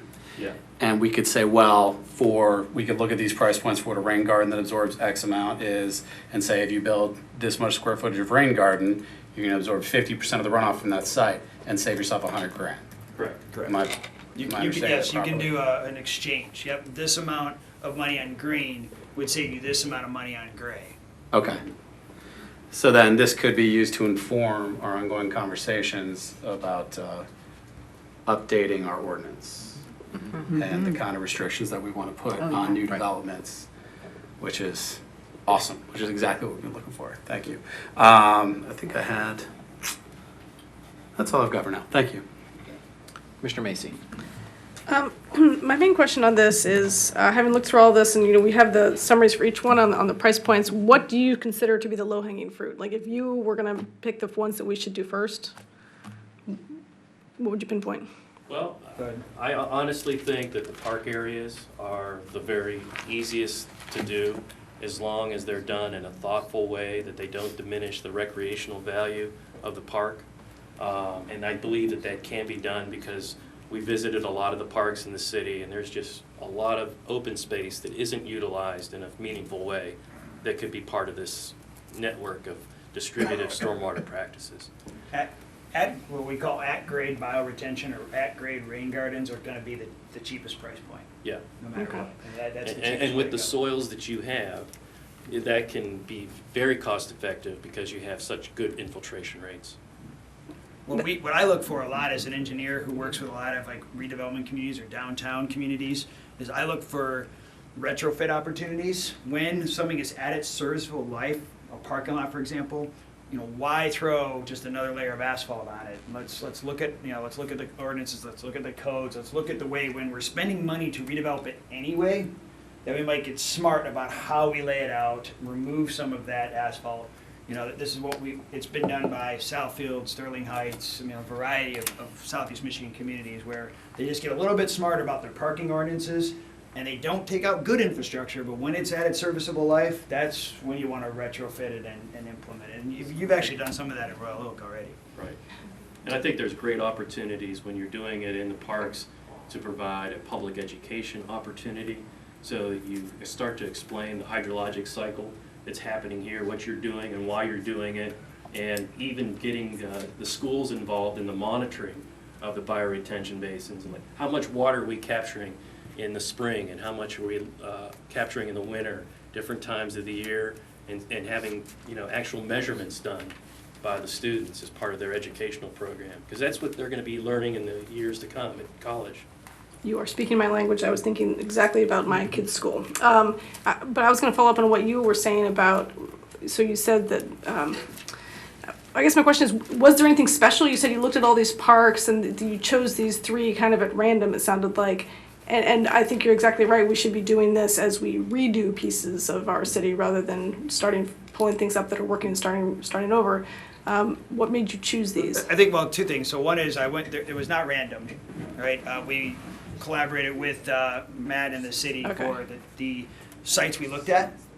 And if you look at the entire report with the 6 sites, we wanted a fair cross-section of all the typologies you have in your city, right? So we looked at parking lots, we looked at residential neighborhoods, we looked at alleys, we looked at different parks, we looked at major thoroughfares.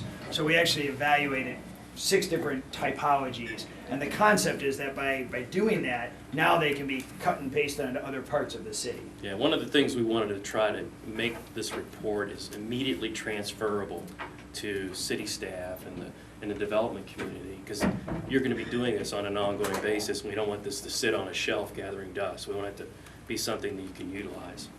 That's great. Okay, last quick question. When you talked about the meadow, the swampy meadow, are there going to be mosquitoes in this swampy meadow? No.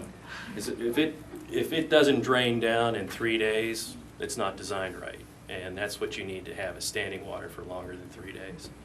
Okay, thank you.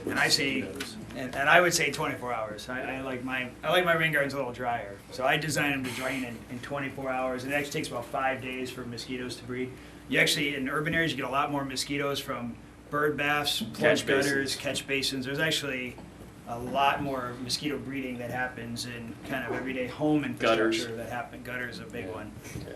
People get clogged gutters, they don't realize it. Thank you. Commissioner Gibbs.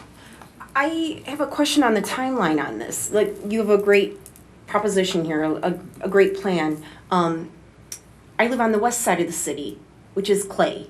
Everything is clay. My yard is clay. The parks are clay.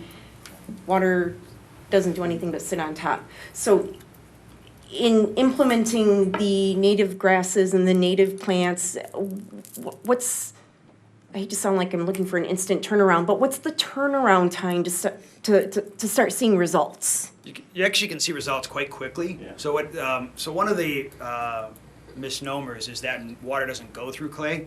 It actually does if you have the root system to go through it. And so one of the things we're recommending, right, is to basically modify that clay with compost and sand to provide a better growing medium.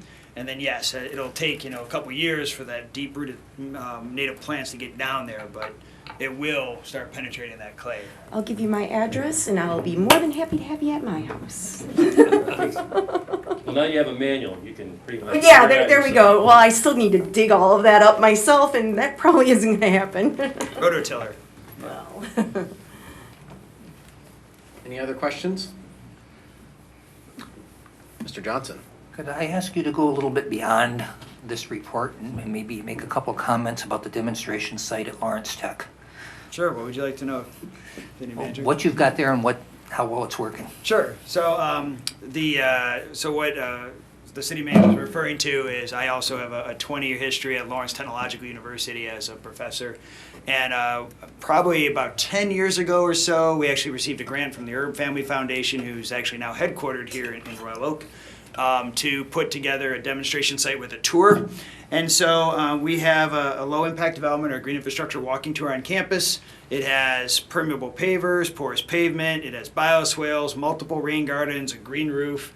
We have native grow zones. We have infiltration basins. We have about 9 different techniques on our campus. And there's actually a signage there that you can walk through the campus, and the educational signage kind of tells you what you're looking at and what it's doing. And I can tell you it's performing great. Our porous pavement has been around for 10 years, performing great.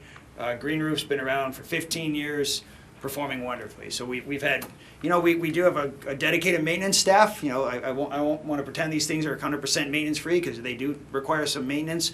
But we've had fantastic luck getting that water and getting into the ground. I can tell you at Lawrence Tech, we have nothing but clay. We have really bad soils at LTU. But it takes time, but these plants do the jobs they're supposed to do. Yeah, and we have a client in Cleveland, Ohio, the Northeast Ohio Regional Sewer District. And we've been doing monitoring on their green infrastructure projects for over 3 years. And the findings that we're going to present maybe later this year at a couple of the technical seminars is going to show that they've even exceeded our initial estimations of their capacity to absorb the water. And Cleveland has got far worse clay soils than anything in Oakland County. It's awful. So since Mr. Johnson actually gave me an opening, I would like to invite everyone.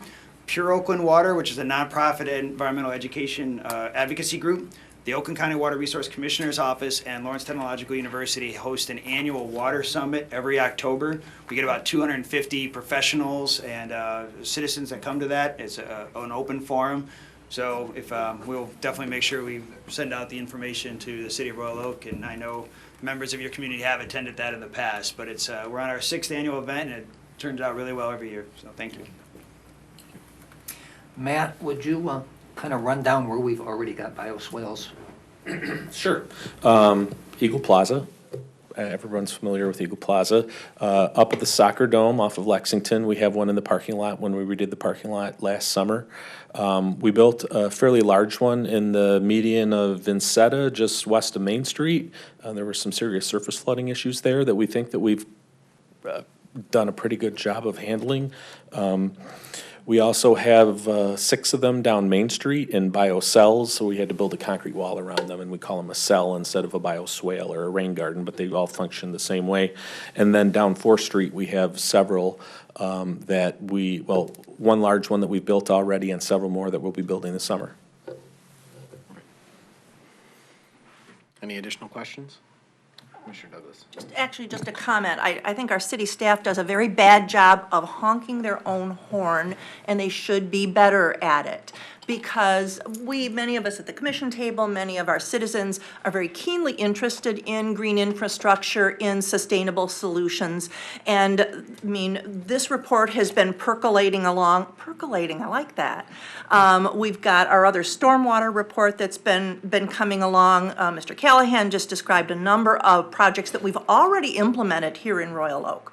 So, we're not telling our story about how effective effective we have been and how strong our intentions are to continue to develop these solutions. So bravo. Commissioner Dubak. Yeah, just to tack on to that point, I think it would be great if we could put a number on, how many gallons have we already removed from the stormwater runoff stream with the projects just that we've done to date. And we should be able to estimate that given the numbers in this report, correct? We can certainly try to generate a number for you. We haven't done that yet. Even if it's a conservative estimate, I think it would, to put value on it, or to put a number on it, can really demonstrate to residents that this is important, it's having impact. And I think just to state for emphasis, we've talked about it here before, we have a combined sewer system, which means we mix the clean rainwater running off, from the streets with raw sewage, and then we send it down to actually have it cleaned, and then, put back into the water source. So, the more water we can keep out of that system, the better. Not just for the cost impact on the city, but for all of our sakes, for preserving the environment and the cleanliness of our water. So there's a tremendous value for residents here, and I'm really excited to see this moving forward. Is there a next step on this? Sure, if you want to start working on budgeting some money so that we can build these things, that would be great. I think that's on our agenda here. Start that in May. All right, thank you very much. Mr. Anthony, We appreciate Dr. it. Carpenter, nice job. Thank you for your time. Thank you for your efforts. Really exciting news to hear. Mr. Callahan, thank you, and thank you to the engineering department. I know we challenged you and the department a couple years ago. You guys accepted this challenge. You've made noticeable improvements in the community already, and what I see here in front of us is a great opportunity. Royal Oak is quietly becoming the leader in green infrastructure in the area, if not the state of Michigan, and I'm really excited about our future. Thank you.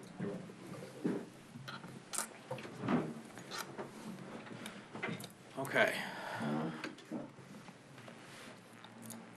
This brings us to item number 10, approval of the March 2018 Traffic Committee resolutions. Mr. Godick. Good evening, Mayor, Commissioners. The City Traffic Committee met on March 27th, chaired by Dan Godek. He's here tonight to answer any questions. We had 4 items on our agenda that evening. I'll quickly describe what each item was.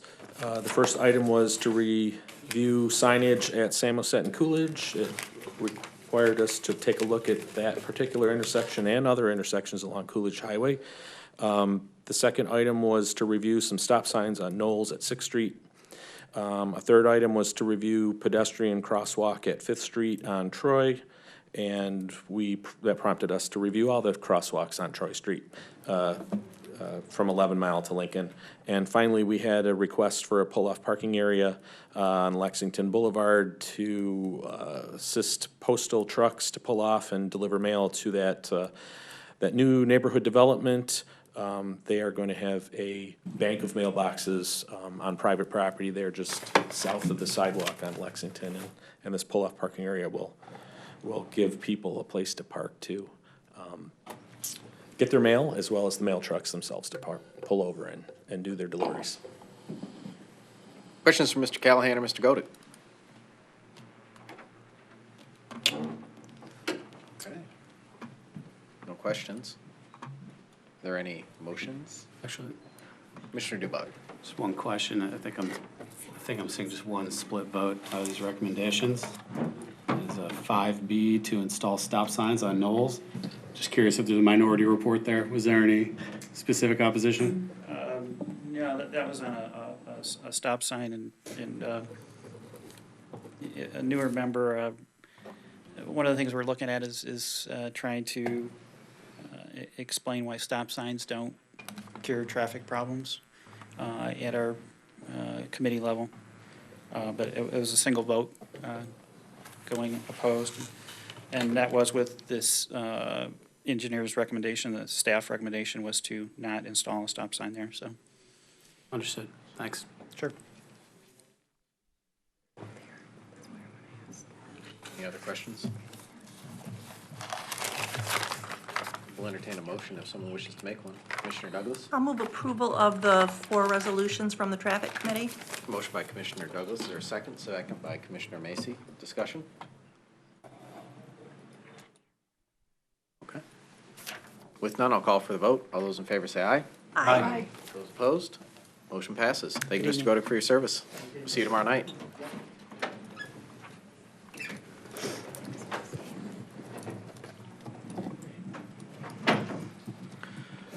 All right, that brings us to item number 11, request to set dates for special city commission meetings and public hearing for fiscal year 2018-19 budget. And this is Ms. Rudd.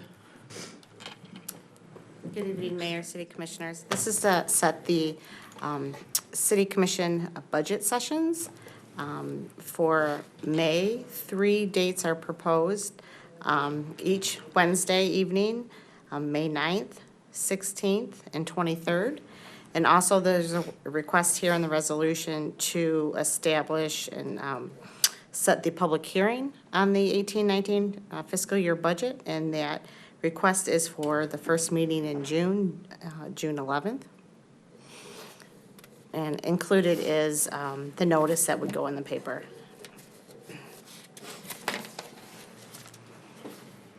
Questions, discussion? Commissioner Macy?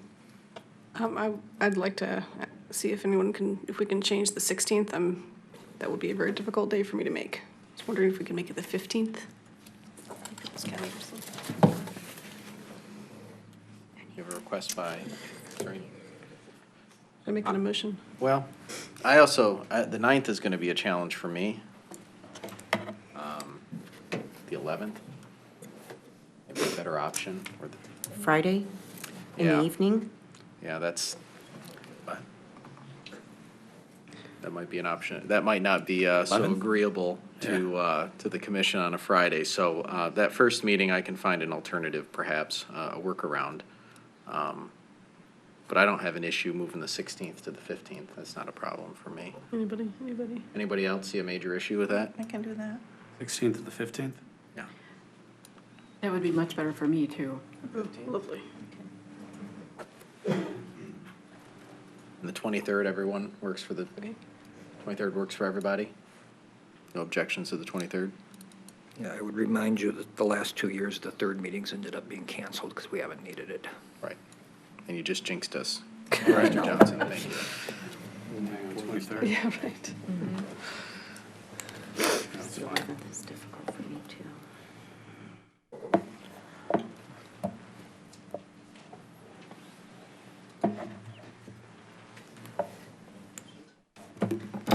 All at 6, right? They're all at 6. Yeah. Change it. No, it's fine. So we're suggesting the 9th, the 15th, and the 23rd then? Yes. Okay. 9th, 15th, yep. The Ides of And May. the 9th.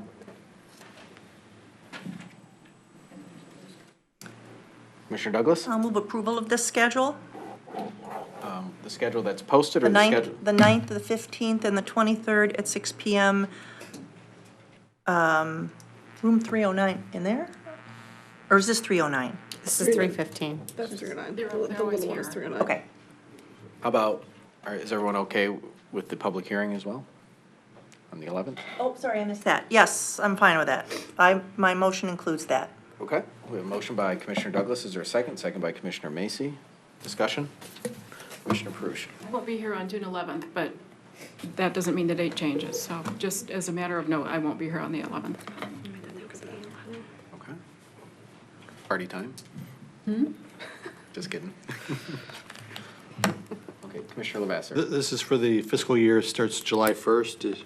Is that correct? Correct. And are we by law required by any certain date to enact our budget? No, just deliver it. Thank you. Well, before July 1st. Thank you. But not 30 days or 60 days or anything like that. Any other questions for Ms. Rudd? Any other discussion on the topic? All right, I'll call for the vote. All those in favor say aye. Aye. Those opposed? Motion passes. Thank you. We have budget dates.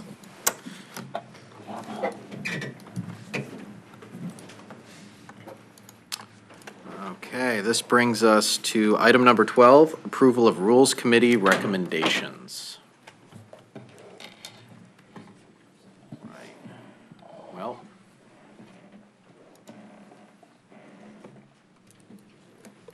maybe I should kick this one off. I can't remember who the chair of the Rules Committee was. I don't think there was a formal designation of a chair. I can talk about it. I'll hand it over to Commissioner Perush. Well, the consideration of changing the amount of time for public comment came from, I think, two different sources. One was the meeting that we had with, the work session that we had with Mrs. Eleanor Seward early on this year, when she had gone through thoroughly our parliamentary procedures, all of our rules for our various committees, our other boards, and so on and so forth, and compared it to what she's been doing in terms of advising other public bodies in terms of parliamentary procedure for decades. She was a former mayor of Birmingham for quite some time, and then beyond that, was very active in the League of Women Voters as parliamentarian and advised a lot of communities on parliamentary procedure and rules of procedure in order to enhance public participation. And she came out of, like a lot of us, out of the League of Women Voters, which has a history of enhancing public participation. And one of the things that she noted in terms of her review of our rules was that our time for public comment, at least for the city commission, at 5 minutes was very generous compared to other communities. And suggested that perhaps in order to allow more people to comment in a limited period of time, that it might be advisable to consider reducing the amount of time for public comment. And she suggested to us that, for example, if you take an hour of time, if it's a 5-minute rule, you can hear 12 people if they use up the full amount of time. But if you have a 3-minute rule, you can hear 20. And she said if your goal is to hear as many people as possible, to hear as many views as possible, then you should shorten the amount of time. The other thing that we also took a look at was also the way our other boards and commissions function in the community. And every other board that we have here in Royal Oak, the zoning board, the plan commission, the parks and rec boards, everybody, all of those public bodies and commissions have a 3-minute rule. Nobody uses 5 minutes. And they function fine, and especially boards like the Zoning Board of Appeals and the Plan Commission, who have routine public hearings for a variety of the types of issues that are in front of them. Zoning Board, in order to have any kind of variances, a public hearing is required regardless. Plan Commission, it's only certain types of issues that are in front of them require a public hearing, but they also have a lot of public hearings. And because of the volume of people that they consistently have to deal with, traffic committee too as well, they find it useful to limit public comment to 3 minutes, and they say it works fine. All the people that they need to hear can comment in a timely manner, and they can get their job done. So we took that as background information, and then also we decided to see what other communities are doing. And the city clerk's office analyzed and actually contacted all of the communities in Oakland County, all of the cities, all of the villages, all of the townships. And there are 59 jurisdictions within just Oakland County, and discovered that out of those 59 jurisdictions, only 7 allow 5 minutes of public comment. And it's not always at the beginning of the meeting either. Some of them say 5 minutes on agenda topics, but then if you want to comment on something else, you have to wait until the end of the agenda, and then it's another time period. So we thought that because it seems to be the overwhelming general rule that the 3-minute time period works well for a large percentage of the communities in Oakland County, that changing from 5 minutes to 3 minutes would be consistent with just about everybody else around us. There aren't a whole lot of outliers out there, and there's only one community that doesn't have any restrictions whatsoever, and I think as this one gentleman who's not here anymore said, their meetings go on and on and on. People talk for 20 minutes, and there's no restrictions whatsoever. So we thought that not only given the the way that we had, the way our other boards and commissions work in the community, and the 3-minute rule works fine.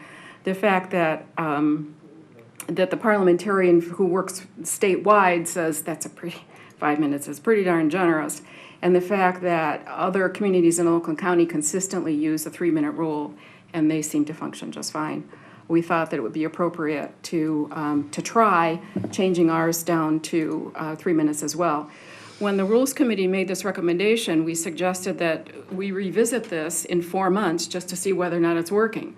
And if for some reason it's not, people aren't able to talk, there's just, for whatever reason, we can take a look at it again. But let's at least try it for 4 months and see if it works. That'll get us through the budget period, some other issues that are coming up that might generate some more public comment than usual, and we'll see how it works.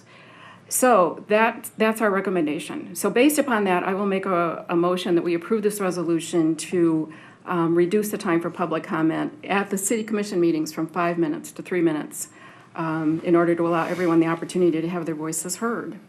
And that we revisit this rule in 4 months to see how it's working. We have a motion by Commissioner Perush. Is there a second? Second by Commissioner Dubuck. Commissioner Perush, anything more to add? Nope, nothing more to add. Yeah. Commissioner Dubuck. Sure. I would just say I was part of the conversation at the committee, the subcommittee, and one of the recollections that I had was early in my first term, a longtime City Hall observer who has since passed, Frank Versaghi, who was very in tune with what was happening at City Hall, was regularly harping on the City Commission and their 5-minute standard. He thought it was delaying city business and that it was, just not effective government, not good policy, and that the Commission's inability to act on it was essentially political cowardice because they knew that we would endure the kind of vitriol that we did earlier tonight. And we did. But I think one thing that was said this evening that is accurate is that there's a lot of folks coming out.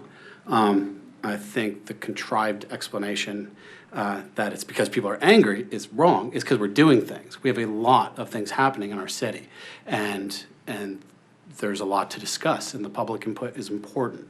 And as Commissioner Perush said, if we want as much input as possible from as many people as possible, this extra 2 minutes, we cut this by 40%, we get a lot more people in. And we'll get, perhaps a more diverse representation of our community here. I think one of the greatest outpourings of commentary we saw was during the Normandy Oaks discussion, where you had the soccer conversation and the splash pad conversation. And so you saw a very dramatic change in who was in this room and who was providing input, because it was something that folks really, really felt like they had to get out of the house for. And most of the commentary I got after that was from folks who couldn't stay because the commentary had gone on so long, and they felt that most people before them had said the same thing over and over and over again for 5 minutes, and it didn't need to be that long. And so we lost out on input from folks who had to put young children to bed, or folks who had to leave for an evening shift, or who had other forms of other conflicts and just don't have the ability to be here, as some do at nearly every commission meeting. And our goal should be to embrace a wider swath of our community, even if that means we have to suffer the anger of some of our folks who deliver regular commentary here at the table. And so I'm willing to suffer the insults and accusations. But at the end of the day, what this policy does is get more people in front of us and more voices to the table as we discuss the many important pieces of business that the city is working on right now. Commissioner Perush, did you have a additional comment? Sorry, I saw you raise your hand there real quick. The only thing that I would add is that there's one example that I think we can point to where this has worked effectively, and that was in the most recent discussion about the berm issue in the South End.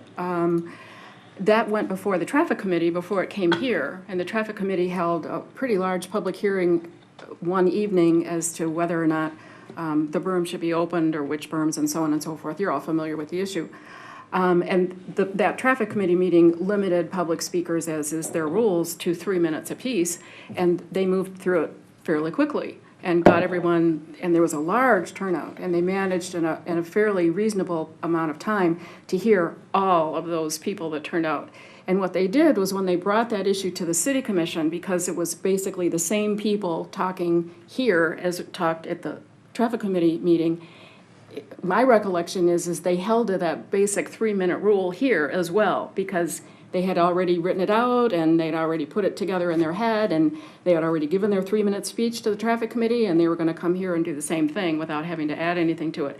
And our meeting moved along very well. We had a whole room full of people that wanted to talk about that issue, and we got it all done, and we were able to hear a large volume of people and a large volume of opinions on that issue because they had used that technique earlier and it worked here.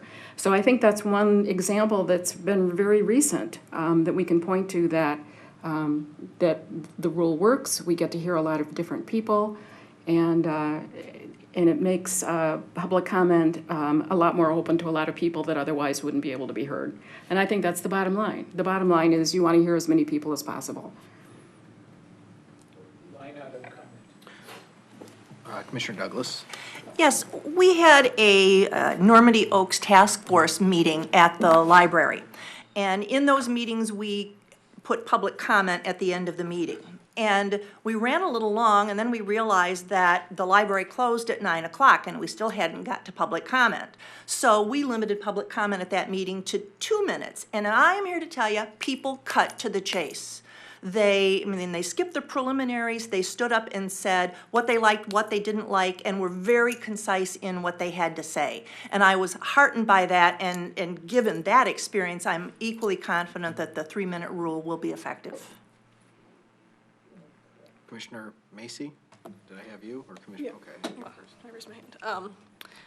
Yeah, I think this makes sense to give this a try. One thing that wasn't said that was pretty persuasive to me when we had the work session with Ms. Seward was, I think she referenced a study that they looked at people who were speaking on a topic, or maybe this was at public comment, I can't remember exactly, and that they start to tend to repeat themselves after they get to a certain point, like 2 minutes or 2.5 minutes. And so that 3 minutes was more than most people needed, and we saw that tonight. Most people can fit it in within 3 minutes. My preference would be to do 3 minutes on agenda items at the beginning and then 3 minutes on non-agenda items after. I think that would make more sense and streamline our meetings because sometimes we hear non-agenda items at the beginning of the meeting and then we go through the whole meeting and I've already forgotten the things that I might want to add later for the next meeting. So I think that in terms of streamlining it would make sense and would also allow people, if they had 6 minutes worth of things to say the 3 minutes on the agenda items at the beginning and then the 3 minutes on the non-agenda items at the end. So that would be my preference. I'm not on the Rules Committee, but. Commissioner Lavasser? I personally look forward to public comment. I believe it's a very important part of these meetings. And as you heard tonight, there's a number of people in the community who are concerned with cutting that short.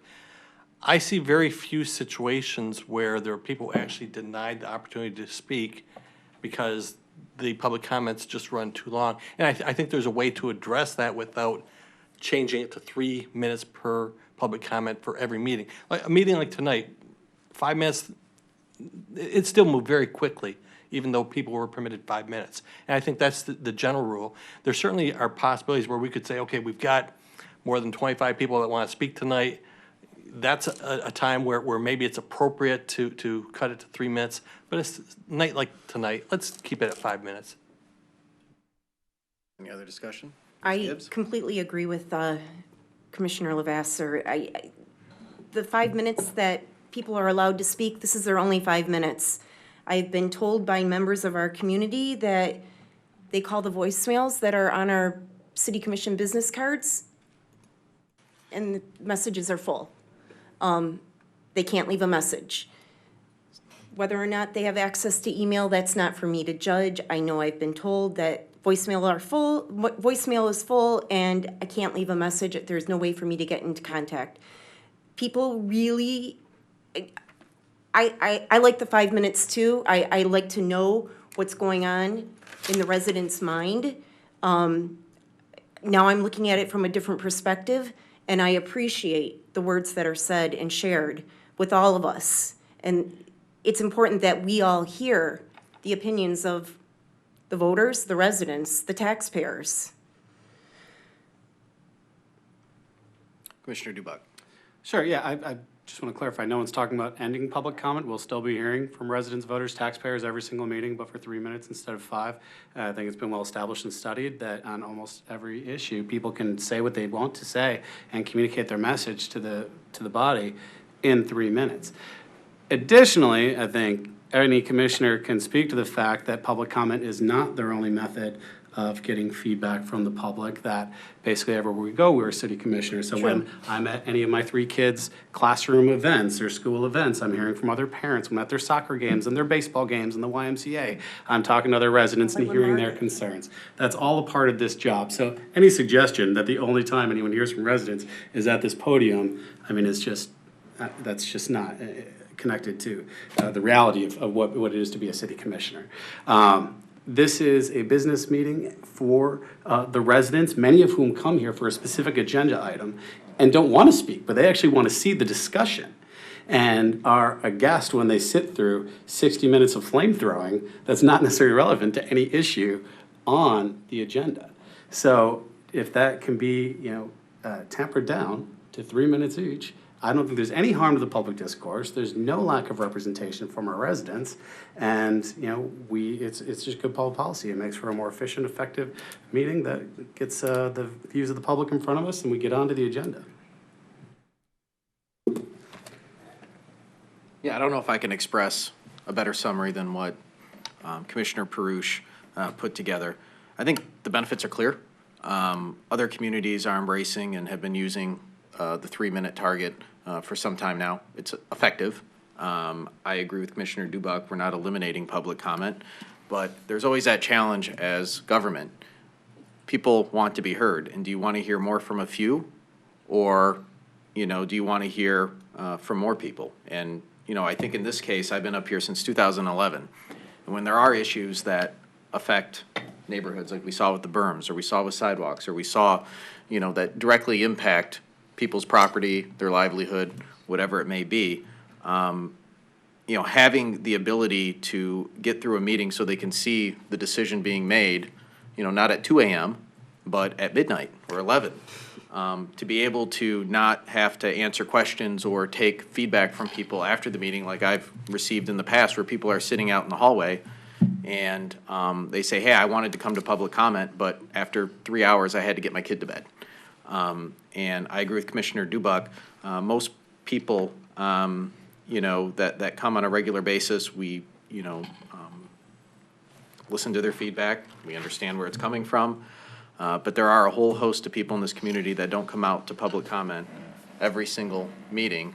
And they come out when they have an issue and they want to be heard and they want their issue resolved. They don't want to go to bed with anxiety. And I think making sure that we have a good policy in place that permits this is paramount to our democracy and to those issues that affect individuals that aren't here every week. So I'm going to be supporting this resolution. At the end of the day, it's 4 months. We talked at length about this at the Rules Committee. If it doesn't work, it doesn't work. It's working for every other community. I suspect it should work for Royal Oak, but if it doesn't, we can revisit it. These aren't permanent decisions. Any decision we make is not permanent. So, Commissioner Lavasser. I just want to make clear, this resolution specifically calls for this to be placed on the agenda in August of this year, the first meeting in August. Is that what we're calling for here? The way I read the resolution, the City Commission will revisit this rule in 4 months if any problems with the rules have occurred. So if there's any issues that we identify as a commission, we'll revisit it in 4 months. So what I'm hearing is that it's not automatically on the agenda for August of 2018. That's the way I would read it. But if there are issues, then 3 commissioners will put it on the agenda in 4 months. If there are issues the first meeting, we're not going to put it the next meeting. But in 4 months, if there are issues and we as a commission believe that, it's not working appropriately, then we would put it on the agenda. But we have to give it 4 months. We can't say after the first week, if there's quirks that, we immediately put it back on the agenda. We want to give it time to take hold and see where it goes.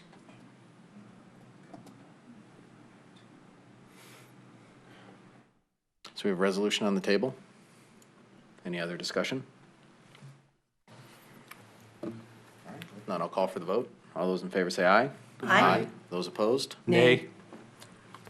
Motion passes. Mr. Wolf, you're out of order. Please respect the rules of this body. Thank you. All right, that brings us to item number 13, approval of appointments committee recommendations. Mayor Pro Tem Douglas, I believe you're the chair. Thank you, sir. So the Appointments Committee met on March 28th. We had 4 different committees that we were considering. And I want to start by apologizing to those who were there. I did, as I chaired the meeting, I did not realize the degree to which I, as chair, could make and second motions. And the result was a lot of awkwardness, and I apologize to that, to all for that. I do think that some of the outcomes would have been different had I realized that I could make and second motions. So I'm going to deal with this in sections. We have 3 committees here where we had we had one person to appoint to each of these committees, and each of these votes was unanimous. So I'm going to make a motion to approve Maya Lane DeGala Harris as a student representative to the Parks and Senior Services Advisory Board, Amanda McMahon to the Environmental Advisory Board, and Chris Zeminski to the Historical Commission. All right, we have a motion by Commissioner Douglas, supported by Commissioner Macy. Discussion? No discussion? Commissioner Lavasser? I'll mention that the student representative, Maya, was very impressive. She put forth applications with letters of references, and she showed up to the meeting to speak to us. And it's very nice to see a student representative want to participate in the process here in Royal Oak. Good. All right. No further discussion. I'll call for the vote. All those in favor say aye. Aye. Those opposed? Motion passes. Congratulations to the 3 that were just appointed. Commissioner Douglas? So the Senior Services Aging in Place Task Force. I'm going to do this in 2 chunks. First, I want to say that I have spoken to those candidates who weren't at the committee meeting and confirmed their willingness to serve, spoken with them about their experience and qualifications. This meeting was held at 5:30 p.m. It's hard for people with a day job to make it to a committee meeting. So we as committee members do have to kind of do our own homework and phone people and interview them to make sure that they're suited for the position. There are 4 candidates that I think, and the commissioners who are on the appointments committee are Commissioners Lavasser, Macy, and myself. There are 4 candidates that I think all of us agree on. Paul Webb is an occupational therapist who provides in-home treatment to geriatric patients. Jennifer Liddell works for a company that builds and manages senior housing and ADA-compliant multifamily developments. We didn't have any applicants who live in any one of our 3 senior buildings, but Ms. Liddell works for the company that manages the Village's development at 13 and Crooks. So we do have someone with experience in fact, in managing that facility. Stephanie Comtois is a retiree and longtime resident, and Jim Plakta would, Jeff Plakta would represent the Parks, Recreation, and Seniors Board. He's volunteered to perform that role. So I'm going to make a motion, first of all, to appoint Paul Webb, Jennifer Liddell, Stephanie Comtois, and Jeff Plakta to this task force. We have a motion by Commissioner Douglas. Okay, we have a second by Commissioner Macy. Discussion? Commissioner Gibbs? I was not at the meeting because I was at work. I have the same trouble as a number of residents in making a 5:30 meeting. But given the fact that Mr. Colo already serves on the library board, and Mr. Webb, by a Google search, is about 28 years old and I appreciate the work that he does for a living. He doesn't have the experience in being a senior and having to deal with the everyday and weekly and the issues of senior and transportation and the like. We do have 2 people in our galley who, I was under the impression Mr. Ashley had applied, but given Commissioner Douglas's statement that he did not, and Ms. Anderson is also in the galley still. I'm going to suggest that we substitute Mr. Webb and Mr. Colo, and I'd be allowed to ask if Mr. Ashley and Ms. Anderson, if she would reconsider her application so that we could place them on the senior task force.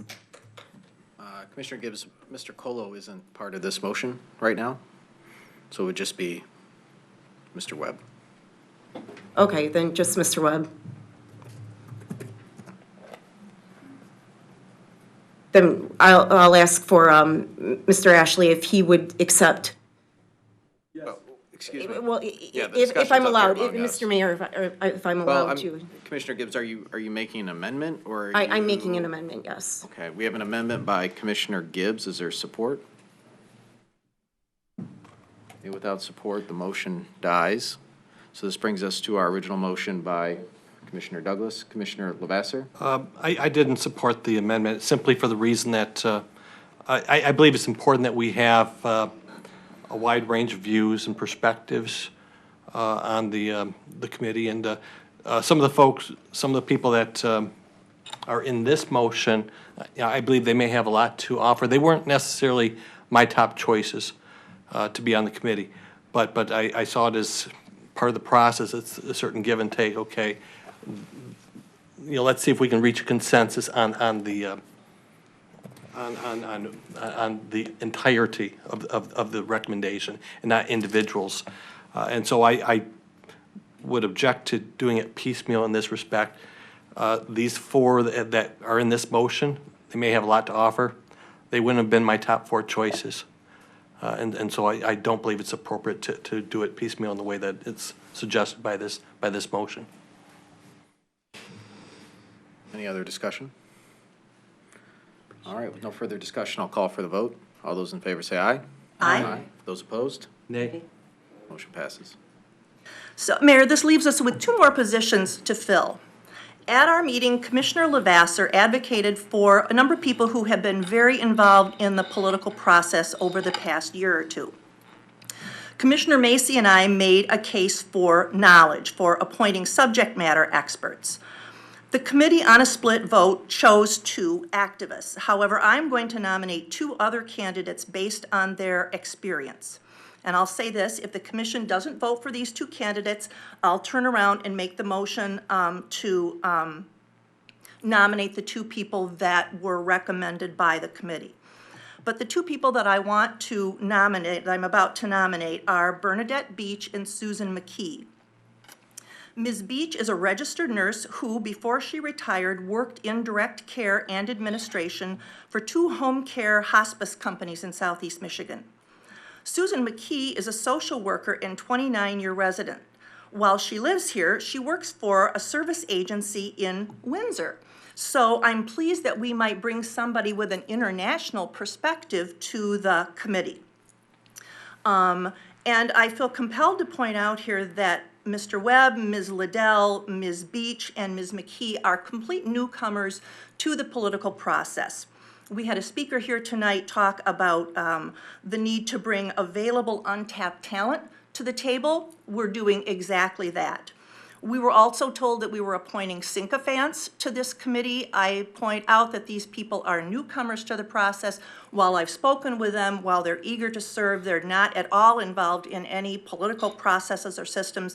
They only want to bring their expertise to the City Commission, and in fact, in several cases, this is the only committee they applied for. So I now make a motion to nominate Bernadette Beach and Susan McKee to this task force. We have a motion by Commissioner Douglas. Is there a second? Support. Second by Commissioner Dubuck. Discussion, Commissioner Douglas? I We do have 2 retirees, or with this decision, we would have Ms. Comtois and Ms. Beach, both retirees. So we do have the voice of experience, as it were, on this committee. And I think we also have people who all work in and touch the lives of senior citizens in their work. They bring a new spirit and new willingness to serve, and I think that's what the city needs. Commissioner Dubak. Thank you, Mayor. When we had originally brought this issue forward and passed a resolution creating the task force, the intention is for this to be a working body that actually produces tangible, meaningful recommendations for this commission to enact with regard to public policy. So I'm pleased with the focus on issue expertise and experience to get a good mix of people at the table that can actually talk about, what are the needs, where are the gaps in our city, and actually come up with concrete, actionable recommendations, which was is the sole intent of this task force. As much as I appreciate, folks who are very engaged politically on a number of issues, which I certainly am and always have been. This is not intended to be a political body or a political platform for anybody. This is intended to accomplish specific tasks for the city. So that being said, I think the recommendations are more aligned with our intention. Commissioner Douglas's recommendations are in line with our original intention for this task force, and so I'm supportive of the motion. Commissioner Macy. So while it's true that this was not exactly the group that I would have, it's not my top 6 or 7 either. I don't know that I was not advocating for it to be entirely experts on this task force. I think we're not asking them to build a senior housing. We're asking for them to come to us with ideas for what senior services we need in this city and how best to help our seniors age in place. And I think the compromise slate we came up with is a mix of people who are experts and people who are generalists in Royal Oak and on seniors. And I won't be supporting the amendment. I'm supporting the original slate. Commissioner Lavasser. I'm going to join Commissioner Macy here in supporting the original slate. It includes Janice Wagman, who the public doesn't have the benefit of seeing the email materials that we all received, but they were incredibly impressive. It shows a person who has a passion for serving seniors in this community, to doing what we can to help out seniors in this community. And it would be a very much a shame if she's not included on this task force, given what she has shown, the dedication she has shown on this issue here. And there's really, I can see no good reason to remove her from this task force, other than perhaps some folks have some chip on their shoulder over her previous her previous commentary with regards to some of the city's action. She's never been a candidate for city office. I don't believe she has any intention of ever being a candidate for city office. She simply is someone who cares about the city and specifically cares about serving seniors in the city. I also supported Brandon Colo, and I'll continue to support Brandon Colo for this position. And that's with myself having some very different philosophical differences with Mr. Colo.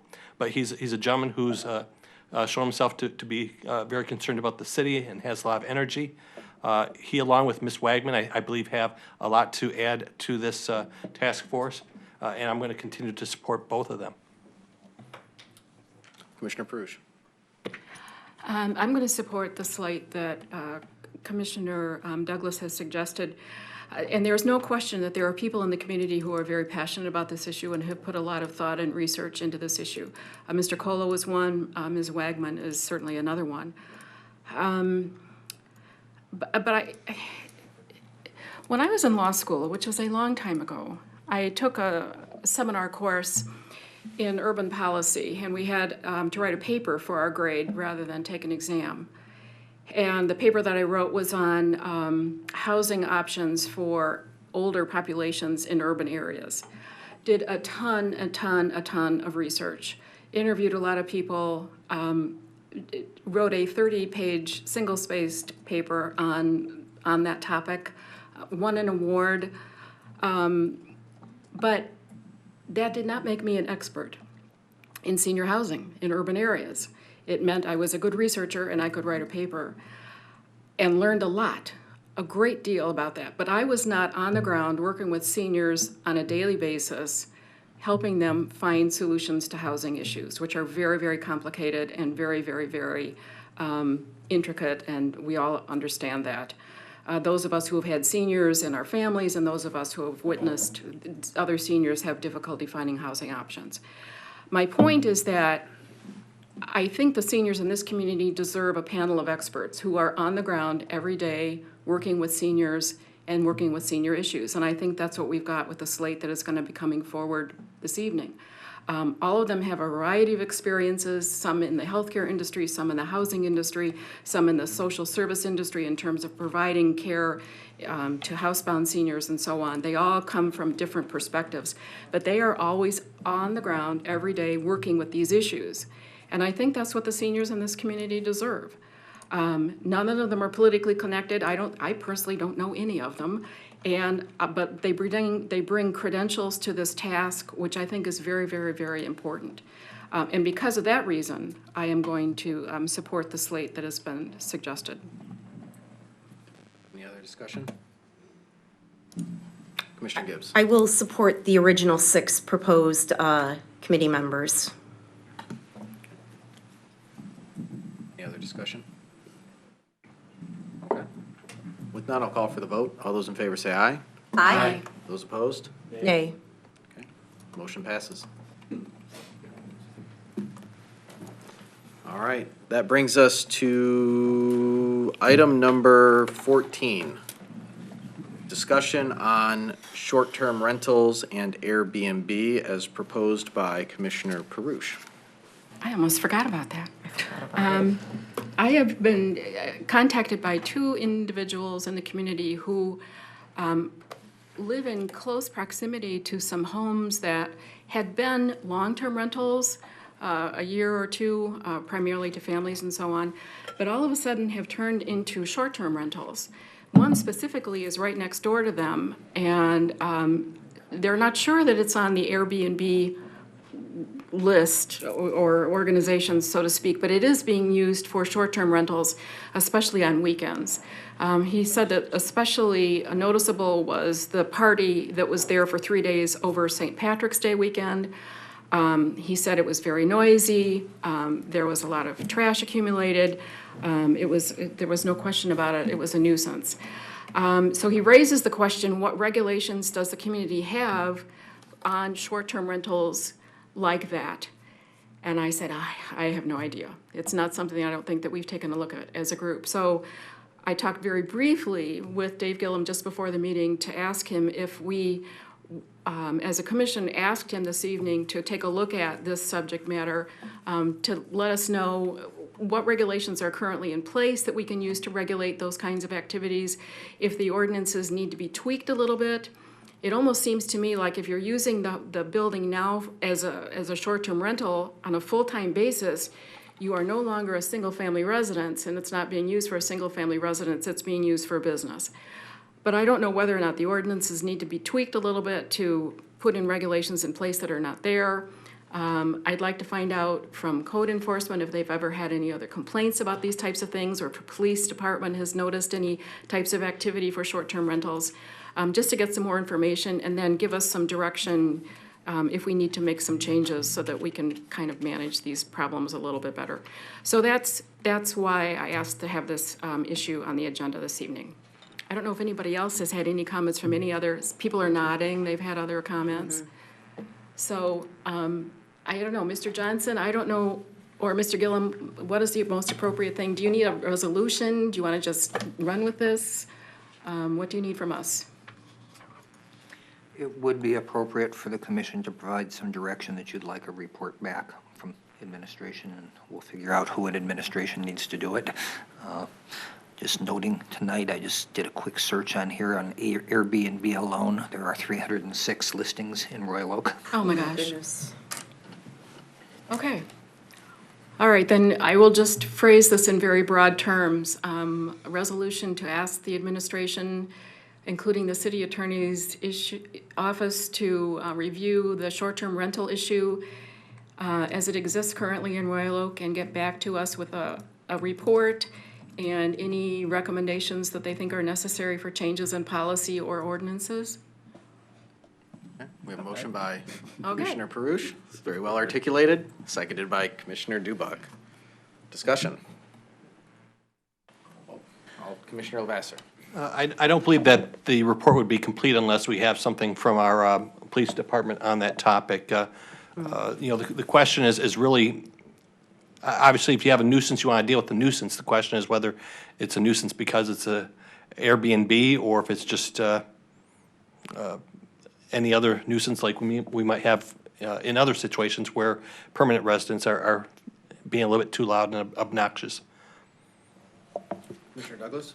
Yeah, I'm going to say that anybody who wants us to do something about this should first call their state senator and their state representative and ask them to oppose, and I don't have the bills in front of me, but there are joint bills that have been introduced in the legislature that would take this power away from us completely and place the regulation of short-term rentals in the hands of the state legislature, turning the legislature into a statewide zoning board. Oh my, are my biases showing here?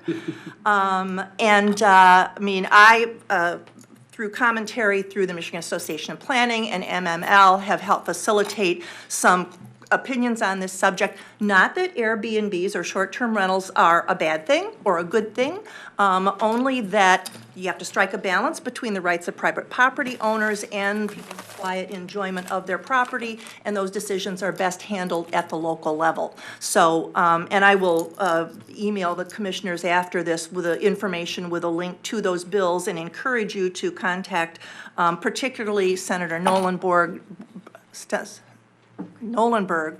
because I know Representative Ellison is already on the case on this one. So that's all. Commissioner Macy?